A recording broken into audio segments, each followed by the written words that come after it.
Good afternoon and welcome to the latest instalment of the Leicester Falcons 2019 season here in the British Prem. I'm joined by Carl Walkinshaw as ever this year. Afternoon, Carl. Hi Matt, good to be here. Nice to have some sunny weather actually in June compared to last week. I know, no wind, so your hair will be fine, Matt. Absolutely. I've applied the makeup and we hopefully are ready to go. Anyway, let's get on to this one. We've got the Tamworth Phoenix, who are the visiting team this afternoon for the Leicester Falcons. Tamworth last week came off a surprise, really, 21-0 defeat to the Manchester Titans. And we kind of said last week that they're going to be a bit of a wounded animal coming in, Carl.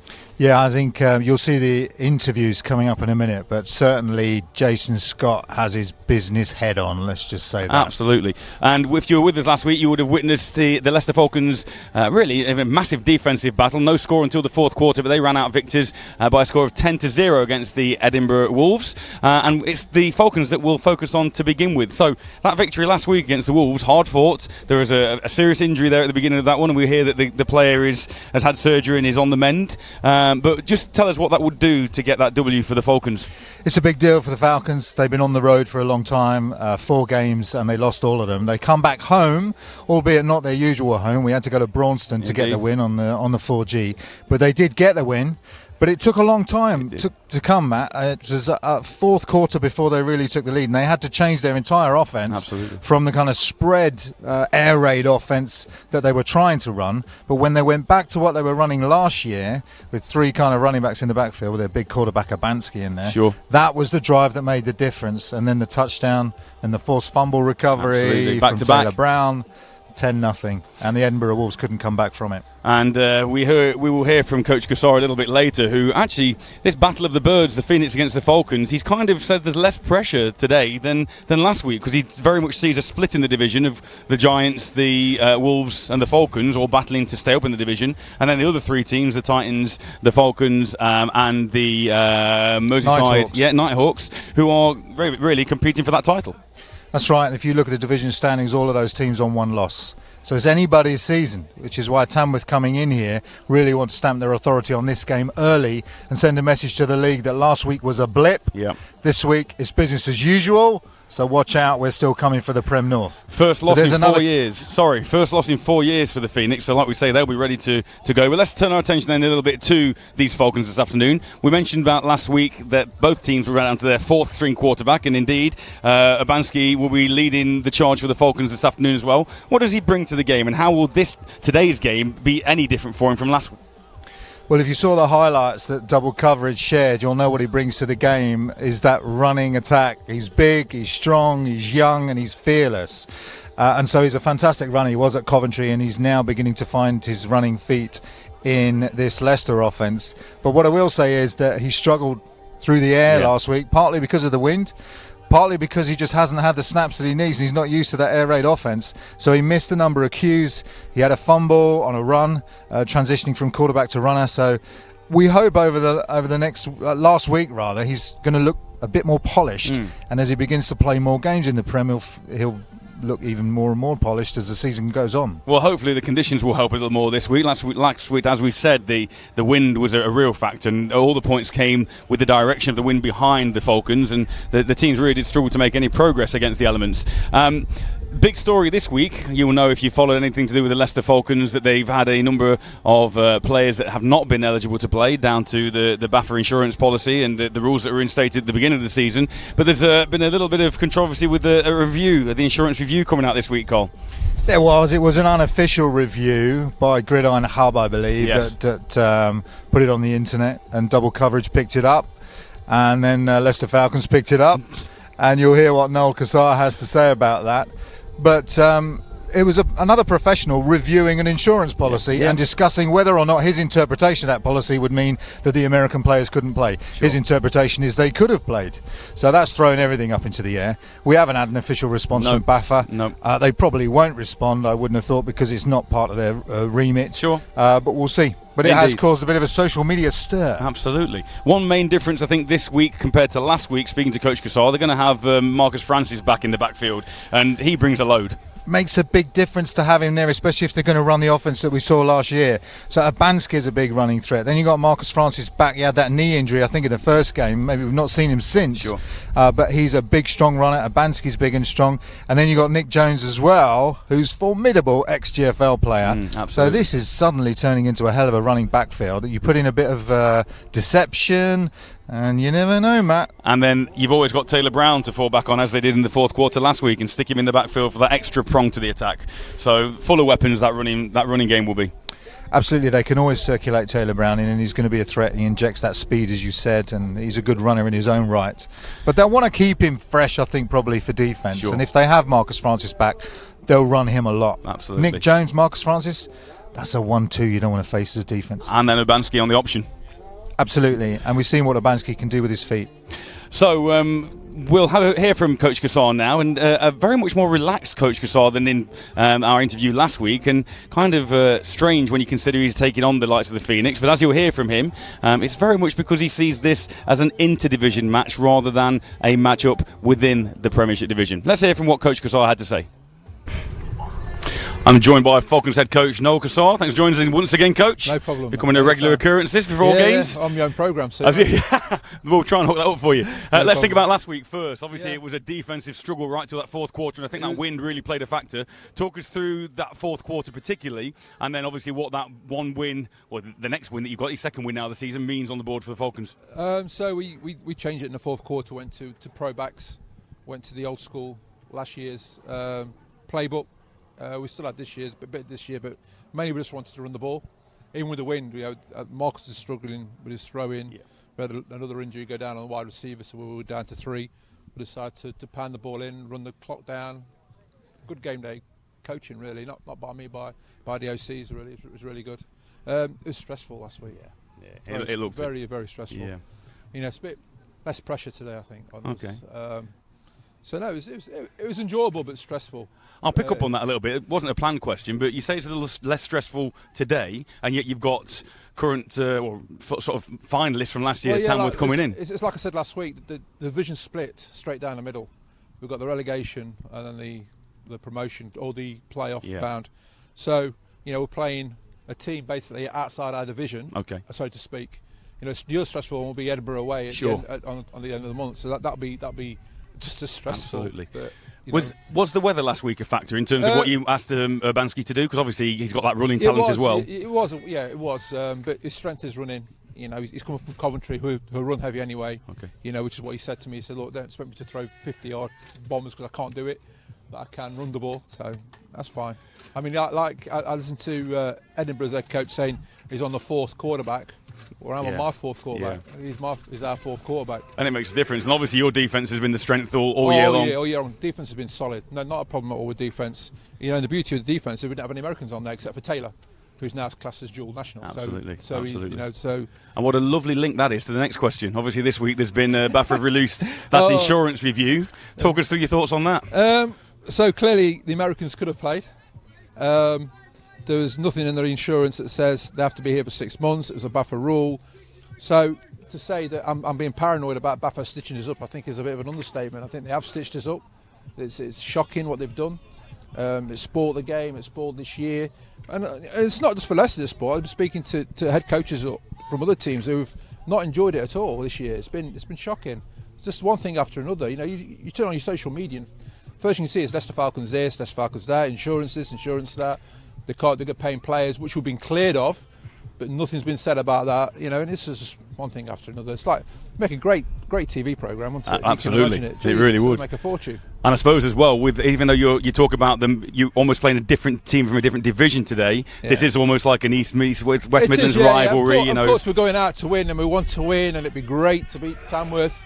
But it just for me as a coach, it's less pressure. Yeah. They're a great team. Don't take nothing away from them. They're in their terms a bad year. Losing one game in 4 years? That's not a bad year. I'd love to have that record. Obviously, we've got 3, but to have that in Premier League, they're a great coaches. I'll get on with Jason, no problem. It's not an issue at all. It's just the BAFA side that's spoiled it. I mean, I'll pay 58 quid. I'm not paying 58 quid next year.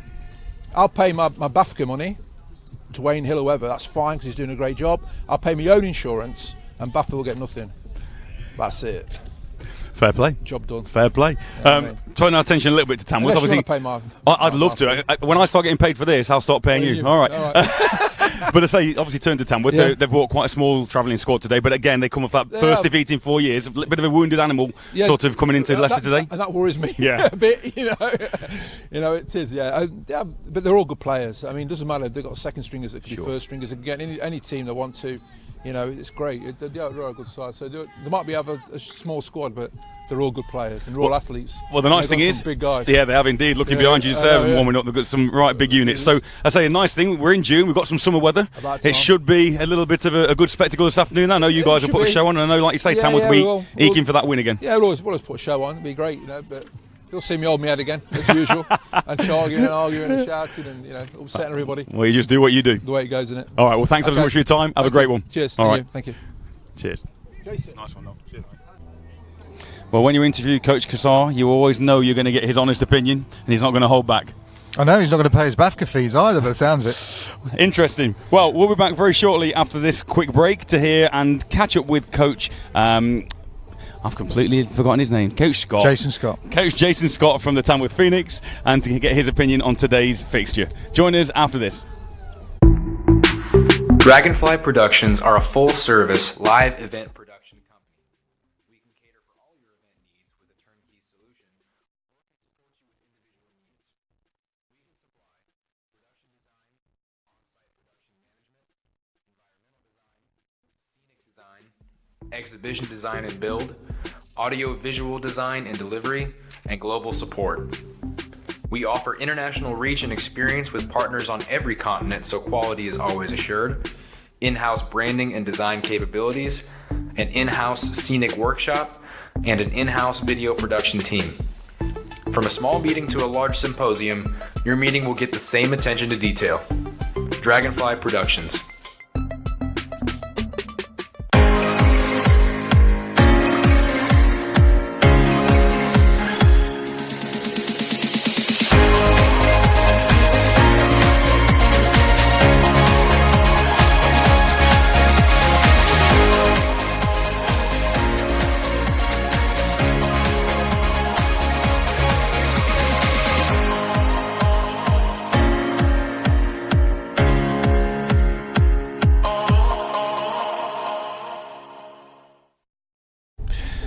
Welcome back to Blaby, home of the Leicester Lions Rugby Football Club, for this afternoon's game between the Tamworth Phoenix and the hometown Leicester Falcons. Prior to the advert break, we heard from Coach Cassar and heard his opinion about the Falcons today, and equally that announcement from Gridiron Hub that they've looked into the review of the insurance policy. So now we'll turn our attention to the visiting Tamworth Phoenix. So Tamworth, Carl, as we've said, first loss in 4 years last week to the Manchester Giants. For those looking in from the outside, that would seem a bit of a shock. But for those in the know and a bit closer to the Phoenix, maybe not so much. Is that fair? Yeah, well, they have lost a lot of players from last year. I was just trying to put a list together. So Pat Daly, quarterback, gone. Adam Hope, gone. Tom Levitt, gone, their offensive lineman.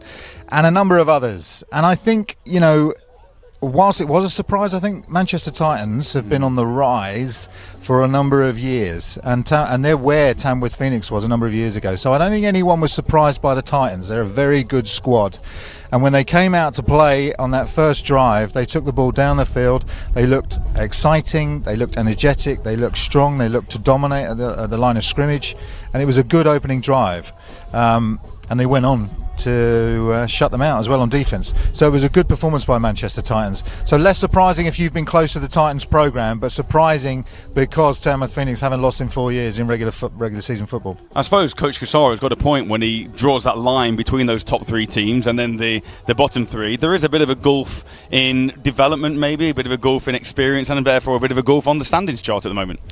There certainly is. You got three teams with one loss, and then you got the rest of the teams with a lot of losses between them, and they are struggling down at the bottom tier of the division. Having said that, I always think when a coach comes out and says, you know, well, it's a two-tiered division, and you think, hang on a minute, you know, you're going to compete, you're going to try and win. It doesn't matter who you put out there, and I know Noel, and he's going to want to compete. And when these teams met last time, even though the score flattered the Phoenix in the end, actually was quite close in quarter one.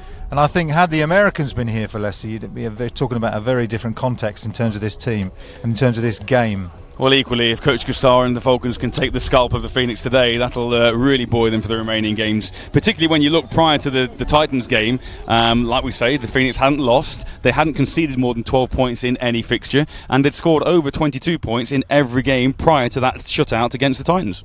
Yeah, Tamworth are impressive. You look down, 28-6 against the Sheffield Giants opened it. Tamworth 34-6 over Merseyside. 50-0 against Edinburgh, so they've had a 50 burger. And that one was away, I believe, as well. Yeah, that was away. And then you got 22-12 against Sheffield, so Sheffield ran them close. 42-9 against Leicester last time these two teams met. And then, of course, the shock result last week, 21-0. So we'll see what team turns up today for Tamworth. We heard Coach Gassar mentioning about Abanski and the fact that he's not his first choice at QB and it's kind of a makeshift, but Tamworth are very much in a similar situation with the fact that Pat's left. And what do we expect from a strategic point of view from Coach Scott and the Phoenix this afternoon? I think the offensive scheme will be similar, and Angus Cook at quarterback, can throw the ball. This is not a poor offense by any means. You've seen the results that they've got. And I think also it's going to be interesting to see the blitzes against Tamworth's screen game. They do throw the ball to running backs out wide. They do like to throw the ball to receivers short and get them into space. So there's a number of weapons that Tamworth still have that will cause this Leicester Falcons defence trouble, as we saw in the first game. I've already alluded to the fact that the weather is much more pleasant today and therefore much more conducive to be able to put the ball in the air a little bit more with hopefully greater positive effect. Do you expect Leicester to still stick with that ground game and Tamworth go the other way, or is it going to be very much a kind of ground attack on both sides? Tamworth tend to have a very balanced offence. They've lost the ability of Pat Daly to kind of scramble around on third down and make things happen, so they're going to have to be careful on first and second down to put themselves in good positions to convert on third down. So I don't expect them to move a long way from the game plan that they've run so far, because they've had success with that. Absolutely. Except up to now against the Titans. Absolutely. Well, go on, sorry, go on. Well, for Leicester, I think they really need to focus on what they're good at, which is running the ball, Matt, and move away from this air raid offence and see whether they can get some yards with Francis and Abanski on the ground. Well, as you mentioned earlier on, you caught up with Coach Scott and he had a very business-like attitude today. Let's hear what he had to say right now. I'm here with Coach Jason Scott from the Tamworth Phoenix. Great to see you, Coach. Hello, Carl. Good to see you. Welcome to Leicester. Shock result last week, so we're going to start with that, which is an obvious question, really. A 21-0 beating by the Manchester Titans. Just give us your take on what happened last week. Manchester were a better team. We didn't execute. They came out harder, faster than we had. We're not used to dealing with that. They were the better team. They deserved the win. And you had that nasty injury on that first drive. How is that player now?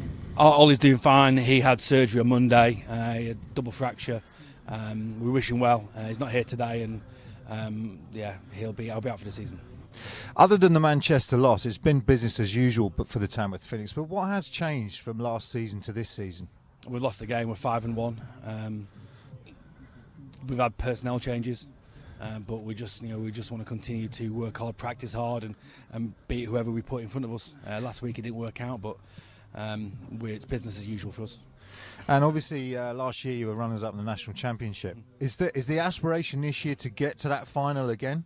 To play and win in the postseason, that's our goal. It's always been our goal. Always will be our goal. All right, excellent. And turning our attention to the Leicester game then today. You come down here off the loss. We were saying last week in the commentary that, Tamworth Phoenix off a loss is almost like a wounded animal. How are you going to come in here and play this game? Just play every snap on its merit and play hard. We had a good week of practice. We're excited about the game, and I know we'll pour our hearts and soul into it and see what happens at the end of the game.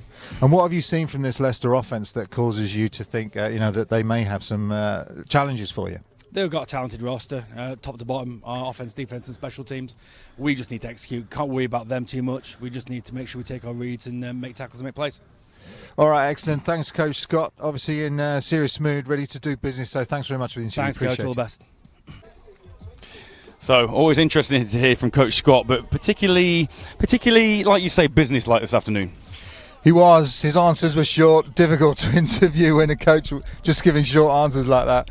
But he was all business. Even before the game, I had a quick chat with him, and he was saying, we're here to get the win, and we're here to put everything we've got into this game.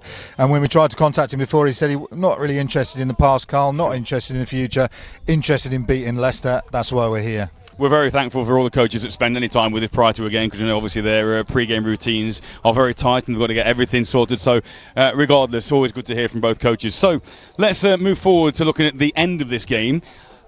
Put into context for us on the national picture with those standings in front of you, the Prem North and the Prem South. What does a win mean for both these teams today? Obviously, only one of them is going to get it, but what does a win mean for the Phoenix compared to what a win means for the Falcons?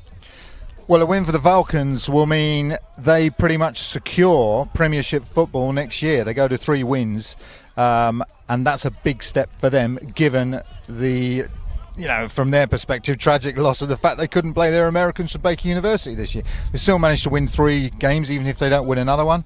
If they win today, and of course it'll be a huge shock result that the Leicester Falcons were able to beat the Tamworth Phoenix, and it will raise questions about what's going on with Tamworth. But we're not there yet, Matt. We obviously were aware Tamworth have never ever lost 2 games in a row. That's right. So that would be unprecedented as well. And then from a Tamworth point of view, if they were to win today, obviously the teams in the south, particularly the Warriors, will be looking, always keeping an eye on the north to see how things are going. What message would that send to the other teams in the south? If you're a Tamworth fan, you breathe a sigh of relief. They've still not lost 2 games in a row. They go with just 1 loss. That's the Titans. You can still talk about that as a bit of an anomaly, a bit of an off day, and it means that they stay on track to win the North Division. The other big game, obviously, in this division this week is Merseyside against Manchester. That's a huge game, and that will we'll see who comes out of that as the contender.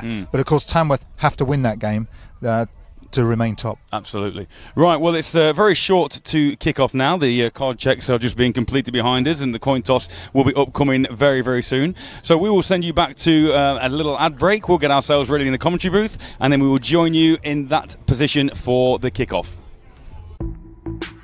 Dragonfly Productions are a full-service live event production company. We can cater for all your event needs with a turnkey solution, or can support you with individual needs. We can supply production design, on-site production management, environmental design, scenic design, exhibition design and build, audio-visual design and delivery, and global support. We offer international reach and experience with partners on every continent, so quality is always assured, in-house branding and design capabilities, an in-house scenic workshop, and an in-house video production team. From a small meeting to a large symposium, your meeting will get the same attention to detail. Dragonfly Productions.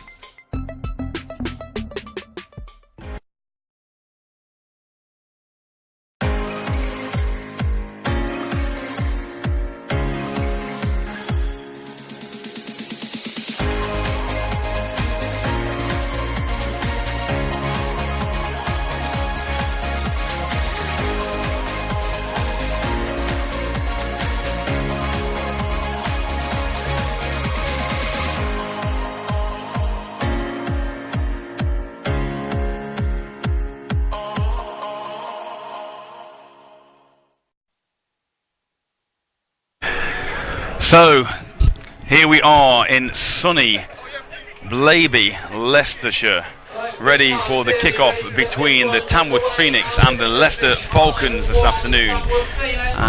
Falcons looking very buoyant at the sideline here. Carl, we've obviously talked pre-game about the expectations this afternoon.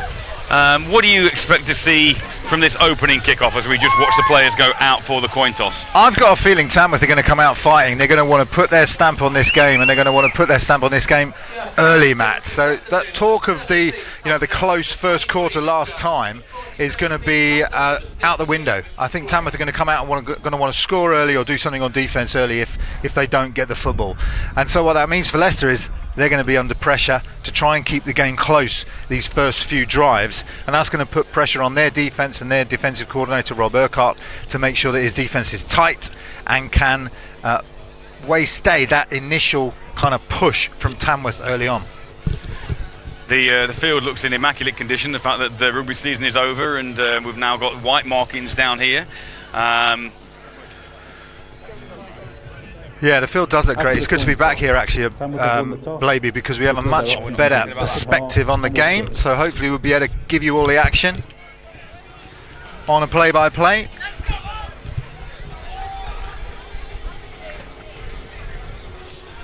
So here we go, coin toss is over, players trot back to their respective sidelines, and we're just about ready to get this one underway. Beautiful sunny days. How I remember commentating last year, Cole. Yeah, it's perfect football weather. Doesn't get much better than this. Matt Could do with a canopy. I think I end up getting a bit toasty this afternoon. Roll the sleeves up. Never happy, are you? Tie might have to come off. Never happy. Let's see what we can do.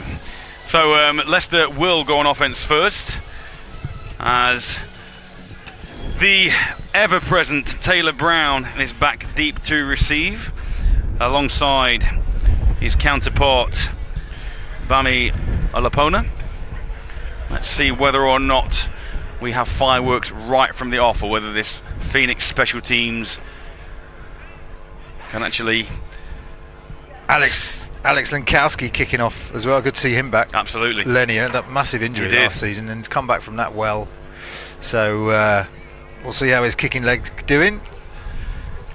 It's incredible, isn't it? The difference a year makes almost, and how one defeat can really impact on your programme. Up until last week, those Phoenix were flying high again, trailblazing at the top of the Prem North, and that one defeat then gives the likes of the Nighthawks and the Manchester Titans that chink that they need to almost say that, you know, the Phoenix aren't a team that are undefeatable. They are human after all. As Lenkowski begins his run up, and we are underway. The ball is in the hands of Olapono, and he decides to keep that in the end zone for a touchback, and the Falcons will start at their own 20. Yeah, I've said it once and I'll say it again. I think Lankowski's the best kicker in the UK, and when he's on his game, he's just great in terms of shutting down the ability of any team to return the ball. Good on field goals. Just all round a great weapon for Tamworth to have.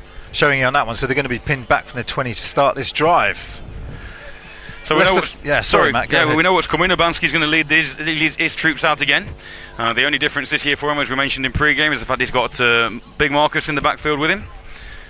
But on first down, we will see whether or not and how soon it is that Marcus, number 3, will get his hands on the football. That's interesting. They are going to go with a two running back set. One in the backfield, Jarrett in motion, left to right. And he's going to hand it to Nick Jones. Instead of Francis, it is Jones that gets his hands on the football first, and he's stopped for a loss on first down. Yeah, that Tamworth defensive line just won the battle on the line of scrimmage there, and just nowhere for Nick Jones to go as he tried to make his way to the left-hand side of the field. So here we go then, 2nd and 13. So not really what the Falcons wanted on first down, to go backwards. But you know, like we've said last time, the strength of this of both teams really is their defence. As Francis gets his first carry of the game, may well be getting back close to the line of scrimmage, but nothing more than that. Yeah, Tamworth Phoenix so tough in the middle of the defensive line there. Gets a couple of yards, it just brings them back to that original line of scrimmage. Looks like 97 was in on the tackle there, who's Oviamu Amuada for Tamworth. So here we go then, 3rd and 10. 2 plays, loss of 4, gain of 4, and we're back to 3rd and 10 for Urbanski and this Falcons offence.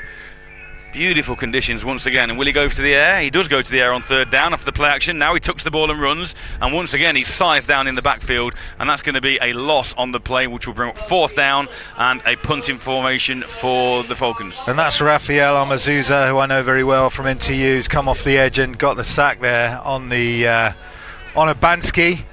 And Urbanski, I think, struggling against his faster defensive lines. He struggled a bit last week against the Edinburgh Wolves, who chased him down a couple of times. But if you're going to run like that, you've got to make the decision quickly, especially against this Tamworth Phoenix defensive line that are so fast, and they will chase you down. So a quick 3 and out for the Falcons on their first possession. Standing back at his 30-yard line is Jeff Ampong.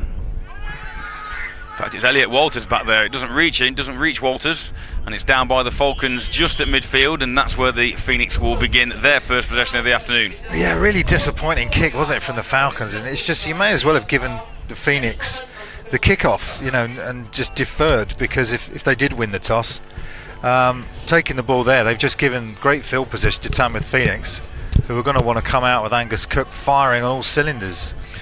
So here is Cook, big, tall quarterback. If you think about who we've seen at the quarterback position the last few years with Pat Daly, completely different sort of physique and therefore skill set as Cook hands off to Walters, and Walters has a little bit of room out to the right, and the flag comes in, and Walters is still on his feet, past first down yardage, and he's hustled out of bounds just past the 30, but that flag in that position will generally mean that the play is coming back.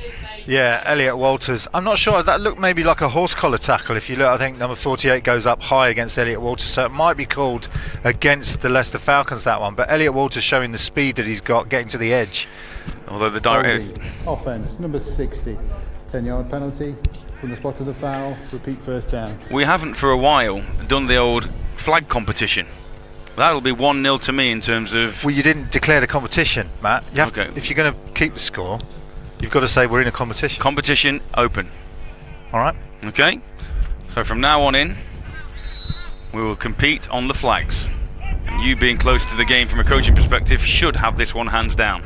But Cook on first down and long hands off again to Walters up the middle, and Walters is stopped by a horde of Falcons. Yeah, solid up the middle, the Leicester Falcons defence on that one. Number 94 there, just managing to tear Walters down. I mean, Walters is one of those little scat backs. He reminds me of kind of Chicago Bears Cohen kind of player, you know, quick in the backfield, quick to get to the edge.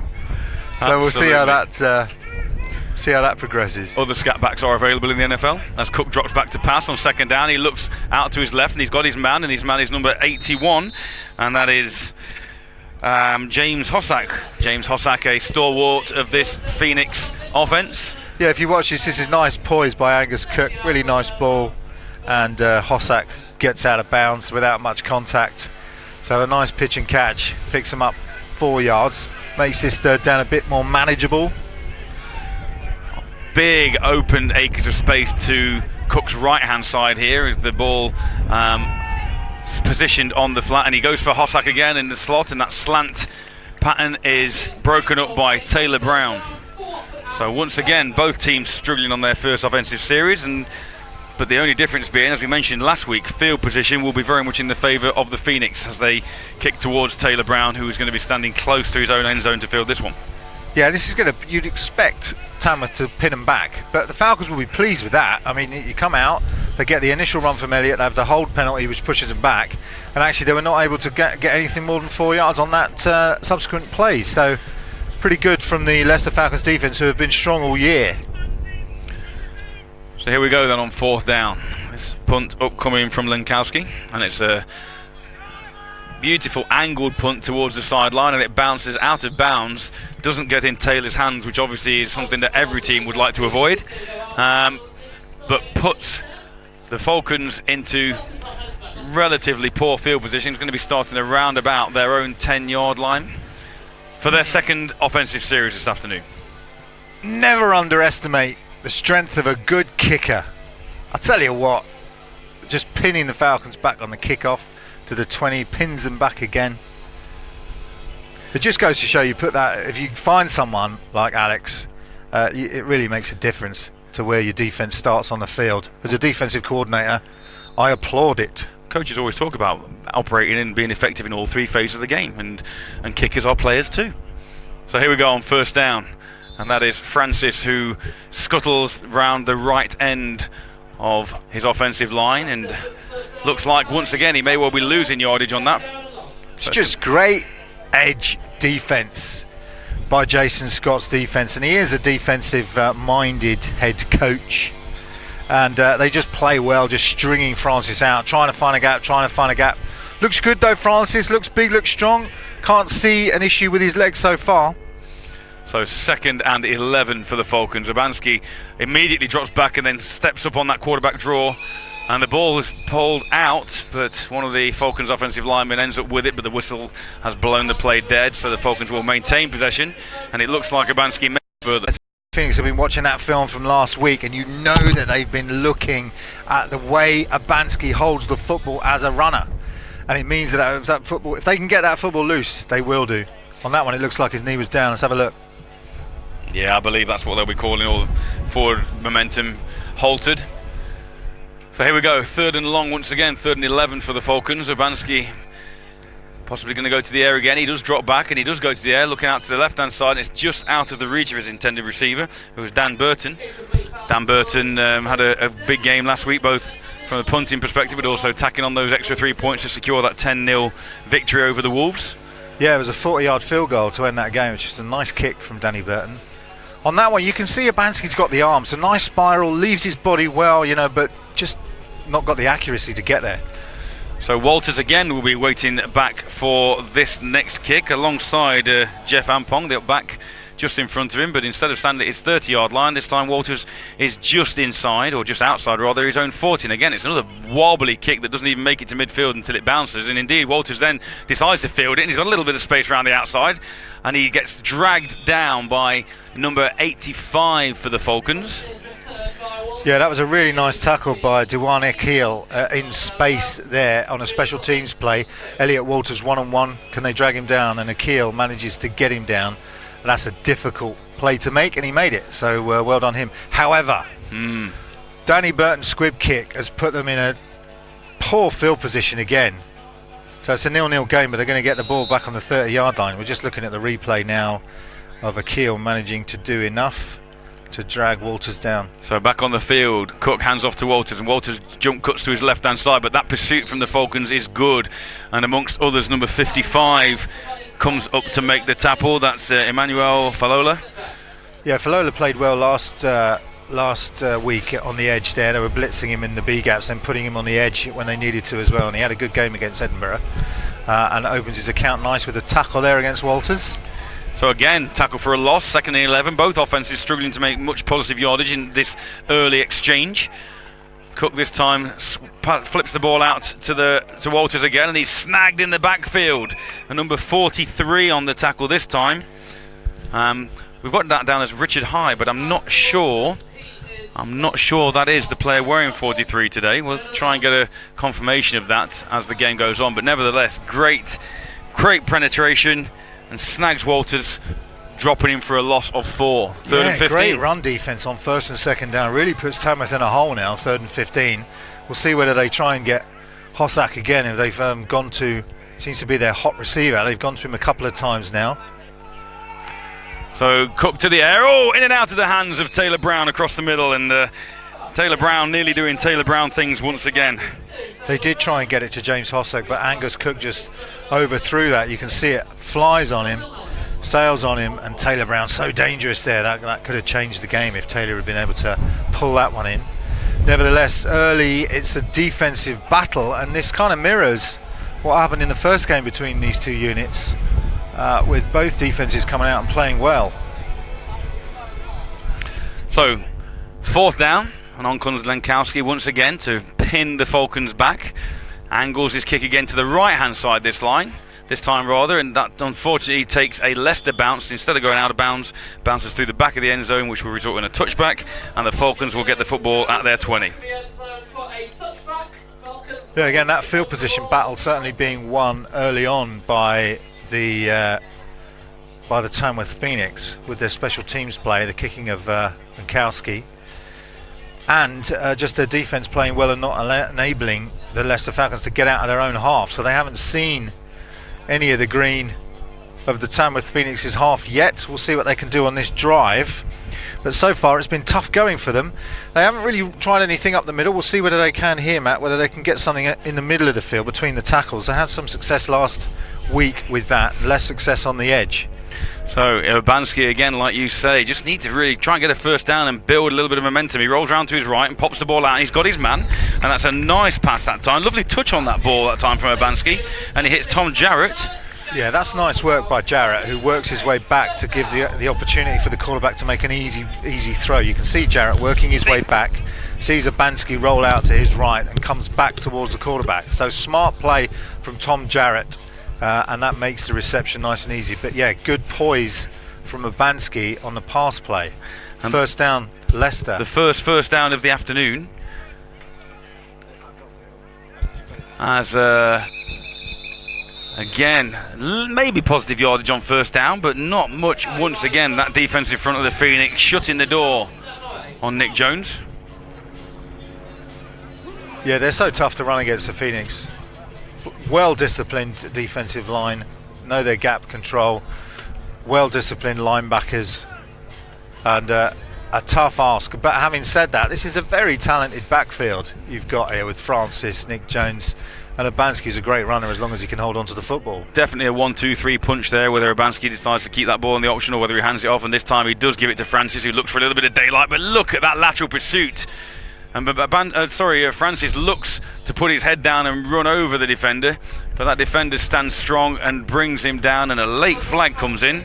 Yeah, if you watch here, you can see Francis. I mean, the handoffs in the backfield are not great. Urbanski's still struggling a little bit with just. You see how it's late getting the ball to Francis, so he has less vision. But as he tries to turn upfield a number of times, he can't do it. Eventually, it's Daniel Hampton who just stands his ground on the edge and just hustles him out of bounds. So it will bring up. It's against the Falcons, unfortunately. So a couple of steps forward and positive plays. After the play was over. Oh. It's like the referee's toggled off, and now we can't hear him. It does look like it's being called as a personal foul. Ball, personal foul. Offense, number 69. The player was out of bounds when contact was made. Tamworth have declined the penalty. It will bring up third down. So, 3rd down and 8. And I believe I called personal foul on that one, Carl. So that's 1-0 to me in our sunny competition. I will not forget. Evidently not, Matt. Thanks for the heads up. You're welcome. 1-0 Walker. Here Interesting that they didn't take the penalty though. Gives him 3rd and 8 instead of 3rd. Will that call come back to haunt them? 20 or so. As Urbanski drops back to pass again. Now he has to tuck the ball, and now he's running for his life. He tries to make a one-man miss, which he does. He's got a little bit of daylight. He ducks close first down yardage, and indeed ducks out of bounds after picking up a Leicester first down. No flags on the play, and momentum is beginning to build for the team in green. That is a hell of a run from Urbanski. I mean, he was dead in the backfield. You look at this. You got 1, 2, 3, a 4th Tamworth Phoenix player to chase him down. Takes a step to his left, finds a gap, turns on the speed, manages to get to the sticks and put his head down for the first down.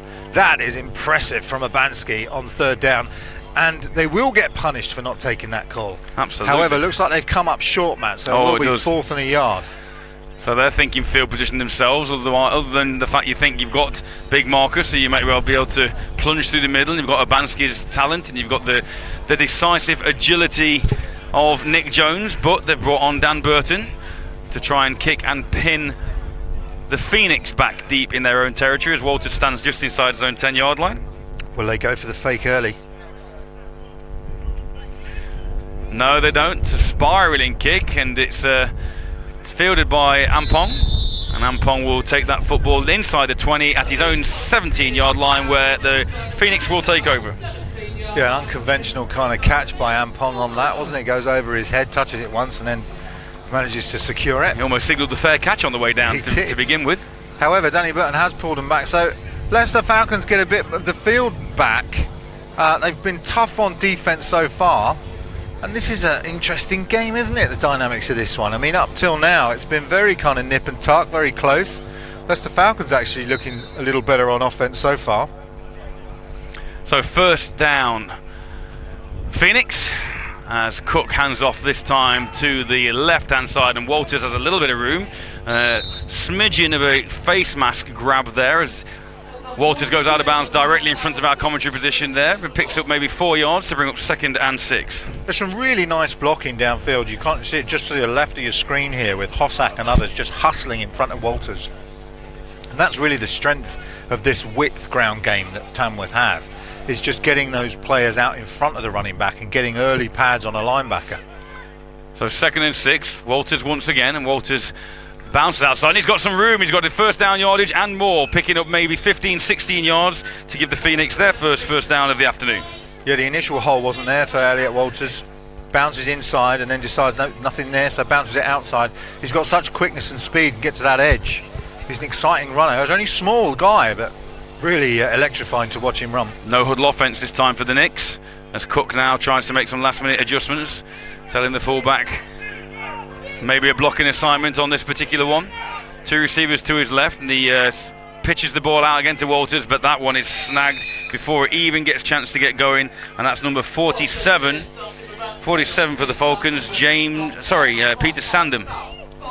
Yeah, Sandham just makes, you can see it on the replay here, he's just on top of Elliot Walters before Elliot has a chance, and then backup comes as well. So nice play just to sit nice and big in the hole, get that initial penetration beyond the offensive line and sit big in the hole to bring your man down, not give him anywhere to go. So very much like the Falcons, it's one step forward, one step back for the Phoenix offense at the moment.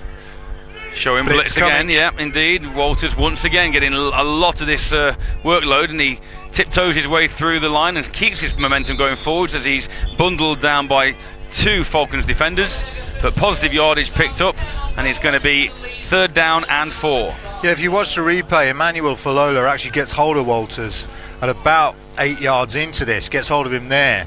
But then Aidan Light just comes in, picks his running back up, picks Falola up and drives him forward. So good play from Aidan Light, the offensive lineman for Tamworth. No huddle again as Cook drops back, looks straight to his right, quick out pattern. He's got his man out there, and that man is, we've already mentioned his name, it's James Hossack, reliable James Hossack.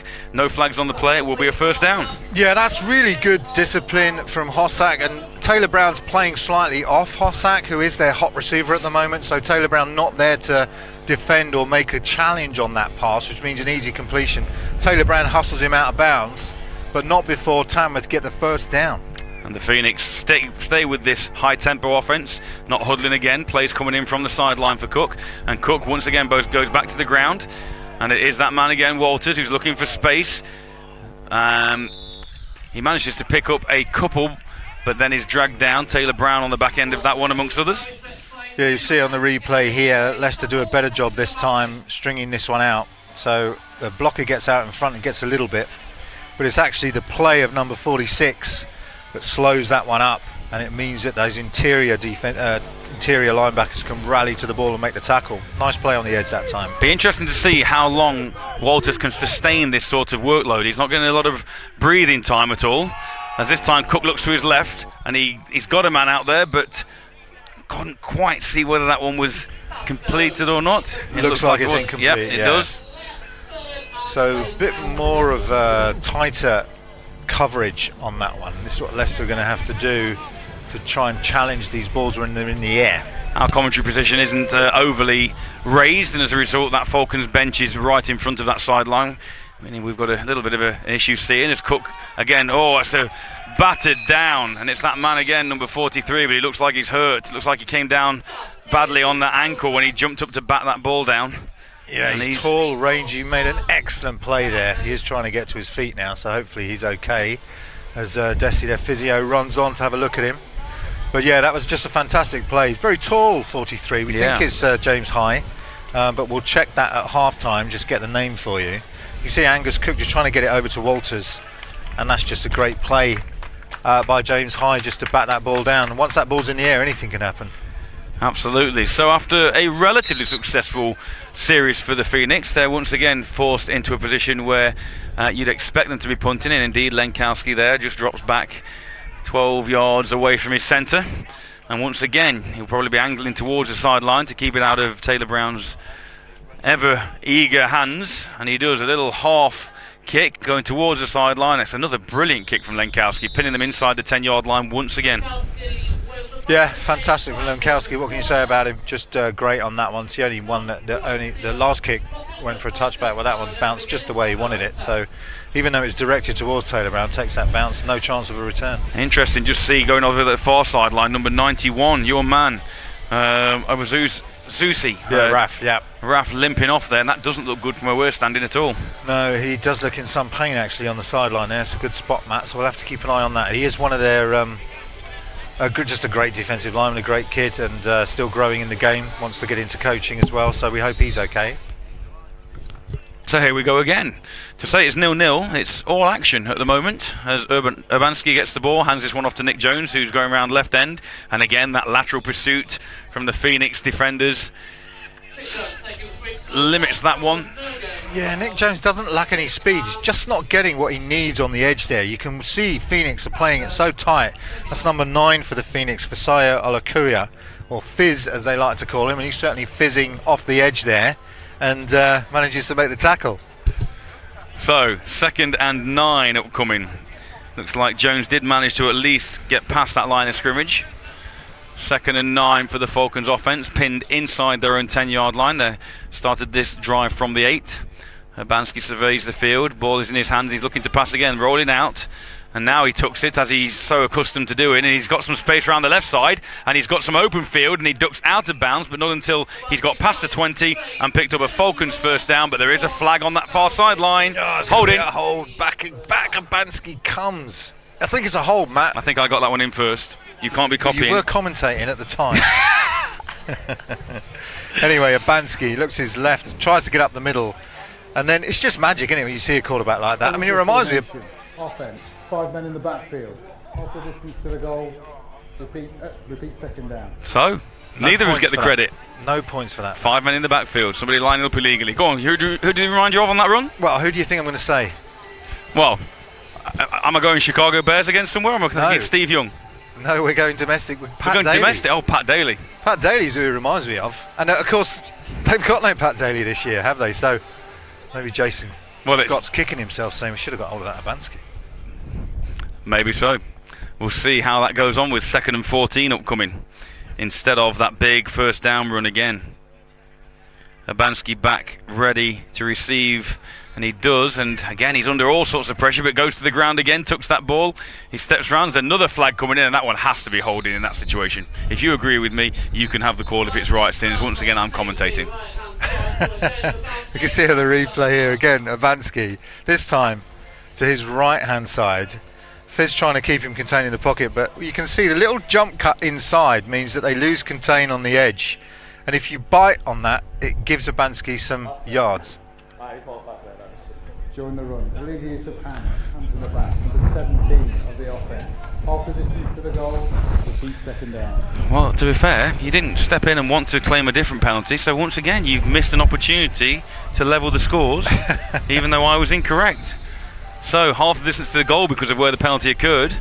So it will be 2nd down and still around about 14 on the upcoming play.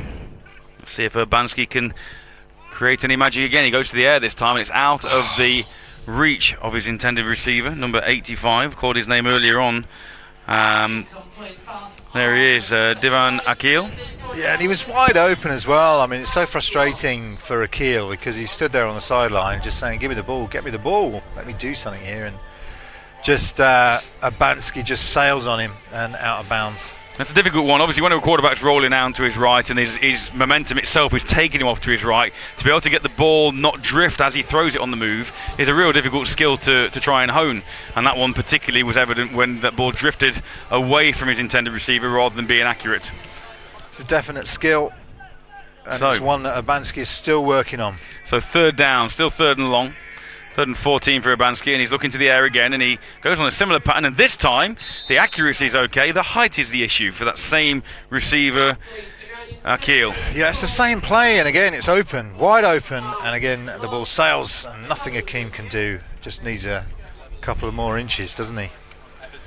So, looking disappointed there as he wanders back to the huddle. 4th and 14. Walters back at the midfield stripe. And this is going to put the Phoenix in fantastic field position once again. Whether or not Coach Scott, Cook and the Phoenix offense can capitalise on that. It's a high hanging kick this time, and it's Apong again who fields it and almost runs into his own man. But does manage to secure the football, and it will be Phoenix ball just inside the 40-yard line. Yeah, he didn't look 100% committed on that, did he, in terms of taking that football. Looked a bit wobbly, but no harm done. So Tamworth will get the ball back, and Danny Burton not having a great day of punting duties. He keeps giving the ball back to Tamworth in excellent field position. It's a testament to this defence that Tamworth have not got near the end zone yet. You take the 27-yard line going in as a starting position any time your offence was given the football. So here comes Cook, and that man again, Walters, similar play again, looking to try and get around the right end, which he does initially, and then he's met immediately once again by a swarm of Falcon players led by Falola. Tamworth don't run a complicated offence. It's outside zone to the right, outside zone to the left, and get the ball to Hossack. I mean, that's basically what we've seen so far, and they're having success with it. 2nd and 5. Going to the air, and he's got a man over the top, and that man catches the football, and that is the first score of the afternoon. Ben Burslem, number 11 for the Phoenix. 6-0 for the visiting Tamworth outfit. Well, there you go. You run the ball left, you run the ball right, you throw the ball to Hassack, and then you do something different. You go to Burslem, and you go to Burslem in the corner of the end zone, and it's first blood to the Tamworth Phoenix. About 25 yards through the air. Nice pass from Angus Cook over 2 defenders. So Tamworth on the board. Beautiful technique from Burslem as well, catching that ball over his shoulder, bobbled off his shoulder pads a little bit, but he managed to secure it for that opening score. And Tamworth will try and add the extra point, singular, with Lenkowski as he lines up his kick. Real high. Look at these fantastic rugby goalposts here at the Leicester Lions facility. So we'll be able to hopefully tell whether this goes through or not, and the signal is up, and it is good. So the Phoenix are the first on the board this afternoon and go up by a score of 7-0. And that was all about the field position. I mean, they get the ball, as you rightly pointed out, Matt, 27-yard line, 2 plays, little outside zone to Walters, and then they take to the air on second down. They had 2nd and 5, so even if you're incomplete there, you know, you've still got 3rd down. And it works to Burslem. Well, the Phoenix have managed something that they didn't manage last weekend against the Titans, and that's to get on the scoreboard. So, I wondered last week whether or not the fact that the score went 0-0 for so long with the Falcons and the Wolves, whether or not that had, it started to get very edgy in terms of the offence. But now, as soon as this team does get some points on the board, you know, it means that the opposition have to try something. They've got to do something now rather than playing more conservative. So then we'll see what Coach Cassar and the Falcons offence bring to the table on this next series. Leicester haven't yet got that running game going. They've had a couple of bits of success, but they haven't been able to run anything to the edge. Tamworth defence been very strong, forcing those running backs back inside or just bubbling them out to the sideline. So we'll see whether they can get that running game going. Lenkowski to put his boot through this one, and he does. It's a line drive, and there's a flag on the kickoff, which will mean that there was a man in front of the kicker. But the Falcons, nevertheless, don't know what's going on with that at the moment, and it's a good return, a good solid return by number 21, and that's Olapona. Offside, that one, on Tamworth. That's fine, you can have that. You did say offside. I actually said running in front of the kicker, which is similar, but you can have that because you gave the correct terminology. So we'll call that 1-1. I'm gracious if nothing else, and understand that I would have the opportunity to make the call prior to you. So, you know, we'll keep you interested, Cole. We're only in the first quarter still. A long way to go in this battle. Your generosity knows no bounds, Matt. I'm often told that. On the kicking team, Leicester elected to take 5 yards from the end of the run. First down, Leicester. So good starting field position this time after the impressive return by Olapona. Yeah, it was good. It was. I mean, it means Lenkowski just missed the end zone there by just a couple of yards. So it was a nice take by number 21, who managed to get a good return. Could have let it just fly into the end zone, but didn't. And it's meant good field position. So here we go then, first down Falcons. Urbanski again in the offence, looking to get something going, and it's Francis who is the recipient of the handoff this time out. There's just nothing there on that left-hand side of the line. The Tamworth Phoenix are completely dominant, and this Leicester Falcons offensive line not able to get any kind of push. Let's have a look at it here. They're just standing them up, and just the pad level's just too high, and Tamworth just standing strong and not allowing Francis anything. So second down, 2nd and 11 in fact, a loss of a yard once again, and that will be the end of the first period. Pretty standard timing again from a 1:30 kickoff, 35-minute first period, and I must say it's been entertaining, this one this afternoon. It has, but Leicester really need to do something on this drive early in this second.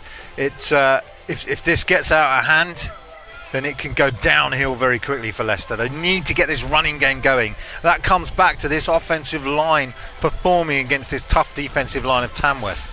They need to get a push on the edge. It's not like they lack size, man. No. They're huge. They just need to give good technique, get a push, and get Francis into this game. They do match up very well when you look at them from our perspective right now, as the Falcons offence is pretty much in front of our commentary position here. And like you say, that front 5 for the Falcons, size-wise, matches up very, very well. As Urbanski Now has to roll round to his right-hand side. And you know what he's going to do here. He's going to tuck it. He's going to run. He steps a man. He's got first down yardage. And there is no flag, which means Urbanski will pick up a first down. Of course, the advantage of doing that, 13 yards for Urbanski, the advantage of doing this is obviously Tamworth Phoenix transition into pass rush defence. It means they start creating horizontal and vertical gaps on that line. So where Francis can't find gaps, because Tamworth are playing such tough run defence and filling the gaps, when Urbanski opens it up, it means they transition to pass rush, and Urbanski finds the lanes, and that is why Urbanski's having success and Marcus Francis isn't. Fantastic analysis of the way that the intricacies of a defence and actually the way play develops actually works there, showing all your years of experience there. As this time it's 33, new runner to the game. We've seen him in previous weeks, number 33. Patterson. It is Ashton Patterson. Yeah, So- Patterson they brought into the game. Whether Francis has tweaked his knee again or just needs a rest, I'm not sure, Matt. But yeah, Patterson's an exciting runner as well. Well, as you've said, maybe it's just a case of let's try something else. The Francis Jones experiment hasn't worked so far. Let's see if Patterson can ignite something that those two guys haven't been able to. As Danny Burton checks into the game, he's going to be out at receiver to the right hand side. Two receivers down to the left. Backfield of Jones and Patterson again. And this time it's Nick Jones who's going laterally again, and that pursuit's really good. He manages to turn the corner, and as he turns the corner, he's met head on by Fizz Olukoya, amongst others. Yeah, if you watch this, there's some good hits going on from both teams now, as the Leicester Falcons are trying desperately to try and win the battle on the edge. And Nick Jones does get a look, sticks his head down and plants one on the Tamworth Phoenix. Interesting how offensive players, when they do put their head down like that, very rarely get called. If that was a defensive player, put his head down and put it in your chest, guaranteed flag. Absolutely. Offensive player does it, no flag. Absolutely. Interesting how that plays out, and we could see it very clearly on the screen there. Same backfield once again. Patterson, Urbanski and Jones. On comes Jarrett in motion. Urbanski is forced out, and now he's under pressure, spins away from one man, and really quick feet for a big man. Oh, and then Urbanski is absolutely mauled as he tries to make a cut to his right. And it looked like he was crumbled and he might be hurt, but actually it's Danny Burton who's laying prone at the moment. Yeah, you'll see the hit on the screen here. One guy goes low, and then up top here comes the shoulder, plows straight into. But yeah, you can see Danny Burton to the left of your screen there, who's now on his feet and making his own way off the field, so that's good from number 10. But yeah, Urbanski just making things happen with his feet. I mean, and almost as Tamworth, you've got to put that spy, that linebacker in there. You're going to give up some yards to Urbanski, but at least you want somebody. Either you drop a tackle from the defensive line, you drop them 2 yards off, and they just spy, or you keep a linebacker in. He plays about 5 yards off. He's shadowing Urbanski, but you need a linebacker with the athletic ability to be able to chase him down. This is the challenge that Tamworth have. Absolutely. Nevertheless, fourth down. Fourth down again, and interesting this time, is that Taylor Brown who's punting this time? It is Taylor Brown, and that's a high kick, allowing the coverage team to get underneath it. Great take from the Tamworth returner, and he stays on his feet up the sideline. And it's Ampom again, I think, number 6 there. And it is, so a great take over his head, and then manages to pick up positive yardage and give the Phoenix another positive starting position at their own 33-yard line. Of course, Danny Burton had taken a bit of a ding, hadn't he, on the previous play, so wasn't in on the punting duties, which is why they bring Taylor Brown in. And yeah, Apong does a good job in terms of that return. Just enough space to work his way up the sideline for a gain of about 7. Taylor's like your Swiss Army knife, isn't he? He can basically, he can put him in any situation, any position, and more often than not, he'll be able to produce something effective to help your team out. As Cook handles a high snap and hands it off to Walters on the left-hand side, and Walters stiff arms a man, and he's got a little bit of a seam, and he's at the 40, the 30, the 20, and he's brought down at the 10-yard line. Good pursuit, but another great pickup from the Phoenix. And who's that man on the tackle? It was Taylor once again. They had him in the backfield. If you watch this, they have him in the backfield. 42 has the tackle and misses it. And then Elliot Walters is away to the races. And you can see the speed of Taylor Brown, the only man on the field that was going to chase Elliot Walters down. And he does so. Great closing speed from Taylor Brown. What a great play from Elliot Walters. You say that was a touchdown saving tackle. It's 1st and 10, just outside the 10-yard line. Cook looks to his left and he throws behind his intended receiver. Ampong just cut into the middle, and Cook threw it where he was coming from rather than where he was going to. So that'll be 2nd down and 10 Phoenix. Leicester really need to stiffen here, going 14-0 down against the Northern champions. This game is not where you want to be in the beginning of the second quarter. So here we go, 2nd and 10.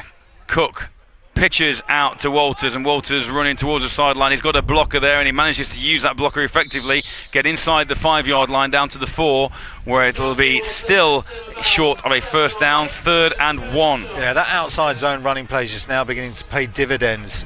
But you can see how many players are outside in front of Walters there on the replay. You've got 1, 2, 3, 4 Tamworth Phoenix players, and you can give the credit to the running back, but what Tamworth do so well is they run simple outside zone running plays with a man-on-man, and it just pushes that defensive line and linebackers back. Also notice that Walters is very patient as he goes over the middle, and great defensive play. I wonder who that could have been on the coverage call. Do I get a point? If you Taylor Brown. Oh, you heard it from our stadium announcer. You can't have that one. But yeah, Taylor again, man of the moment, always where his team needs him, breaking that ball up, which was going to be surely a touchdown had Taylor not have been there. If you want to watch technical, great defensive back play, watch Taylor Brown, because his hand is in a position to make a play, but there's no pass interference. 4th down, and the offense stays on the field for the Phoenix. Interesting that they're wanting to maybe go for this and not take those 3 points, showing how confident they might be in the offense, as Walters goes straight to the middle, bounced off his own man, and he's met, and that's going to be really close from where the official on the far side is running into. Let's see, there's no signal yet. If I was Rob, I'd want to mark Measurement. here. You want a measurement yeah. of that? Here's Elliott, you can see him on the replay, just runs into the back of his centre, which slows up his momentum.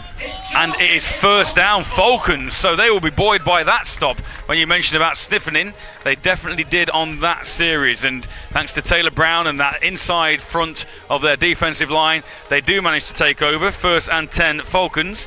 The only disappointing thing is that it's 1st and 10 Falcons on their own 2-yard line. Well, that's just great. I mean, Rob Urquhart's going to be so happy with that defensive stand. They run it up the middle and the defence holds. Albeit, I thought Elliott Walters, even if he took a little jump to his left or right, would have had enough space, because it came down to inches there on the tackle.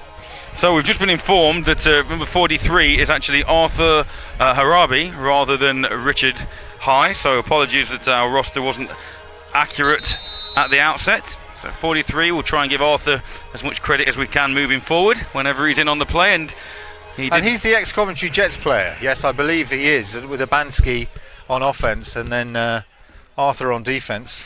Having a great game so far. Indeed. We saw him hobble off injured a while back, but he seems to be okay again now and has returned to the game. But here comes Abansky standing in his own end zone. Francis and Jones back. Oh, dangerous pass. Almost picked up by Show Depot. Yeah, that would have been 6, wouldn't it, Matt? Oh, you don't want to throw that, Abansky. He's just been let off big time. You've got those big running. You're going to run your way out of the end zone. What you don't want to do is give this Tamworth Phoenix defence a chance to close on a football like that. Well, when I saw Francis coming back into the game, I thought that was exactly what they were going to do. Try and pound him up the middle, 2-3 yards per play. You know, and then you're going to be close to 1st down yardage if you can get that going. But so similar backfield. Let's see if it's a similar situation. Abansky with the option, he fakes that handoff to Jones and then takes it himself, picks up 5 yards. It'll bring 3rd and 5. Yeah, that was nice. Quick hitting play, quick misdirection. You can see it here. Nice handling of the football, good clear vision from Abansky. Makes the decision quickly, and that's what you've got to do on the run option. You don't muck about, especially in your own end zone. You make the decision quick and you get the hell out of there. So 3rd down and manageable now. It's a 3rd and 4, contrary to what the screen says. It's 3rd and 4 coming up for the Falcons. This is a really, really important 1st down at this stage for the Falcons to be able to pick up, because like you say, the way that the punt game's going at the minute, the Phoenix would get the ball in great field position, and that's a good conversion. Good conversion out to Akil, and a beautiful tight spiral that time from Abansky, and that will be 1st down. Finally they complete on this comeback pass to Akil. And you know, when it happens, it's pitch and catch. All right, you get the ball and it doesn't sail on him, the distance is about right, He judges it well, and Abanski makes a nice play. We can see that he's got the arm, and when he takes his time and handles the ball confidently, he can make those sorts of plays. You know what I always like to see as well? I love to see a receiver catching the ball away from his body. Yeah, nice hands catch. I know it sounds daft, but a lot of times receivers use the pads to catch it. It can bounce off. But great work by Akil. As this time Patterson checks back. Oh, sorry, it's Francis once again. Francis checks back into the game, and he picks up a yard, brings up 2nd and 9. Jones on the carry that time, and that means that Francis and Jones now back in the backfield, so it's good to see Francis back there again, because we haven't seen him in a little while. But yeah, you can see now the momentum when the defense make a stand like that and 4th down. Offense come out and they're buoyed. Like, you know, after that initial kind of muck up from Abanski on the pass play, nearly went for the pick 6. Get some confidence, force your way out of the end zone. This is a good drive. 2nd and 8, Falcons inside their own 20, in fact bang on their 20-yard line. Abanski rolls around to his right again, and now he stops and he looks and he's going downfield, and he's going to overthrow his receiver by maybe 6 yards, and the intended receiver that time was number 1. That's Ajibe. Yeah, he's a big receiver. You can see Abanski looking. Normally he would run here, no pressure, so he does set his feet nicely, and he's got an arm. And you know, maybe with a bit more practice on the scrambling plays, the GB could have been a bit underneath that ball. That's important though, isn't it, from an offensive coordinator point of view, for the Falcons to take to the Phoenix. Look, we can go deep. We every now and again we will test your secondary, just so we can try and get rid of the 7-8 men in the box and free up that running game. Absolutely right, Matt. You've got to stretch that defense.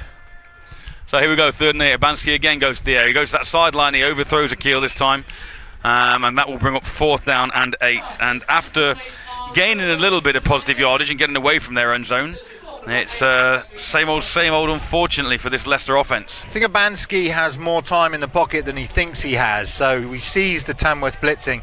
Actually, they threatened blitz on that one, and they didn't come. They dropped a linebacker off. And Abanski, I think he sees the pressure coming, and he panics a little bit, doesn't set his feet, so the ball's sailing. You see Danny Burton still sat down on the bench over here, so Taylor's on again to punt.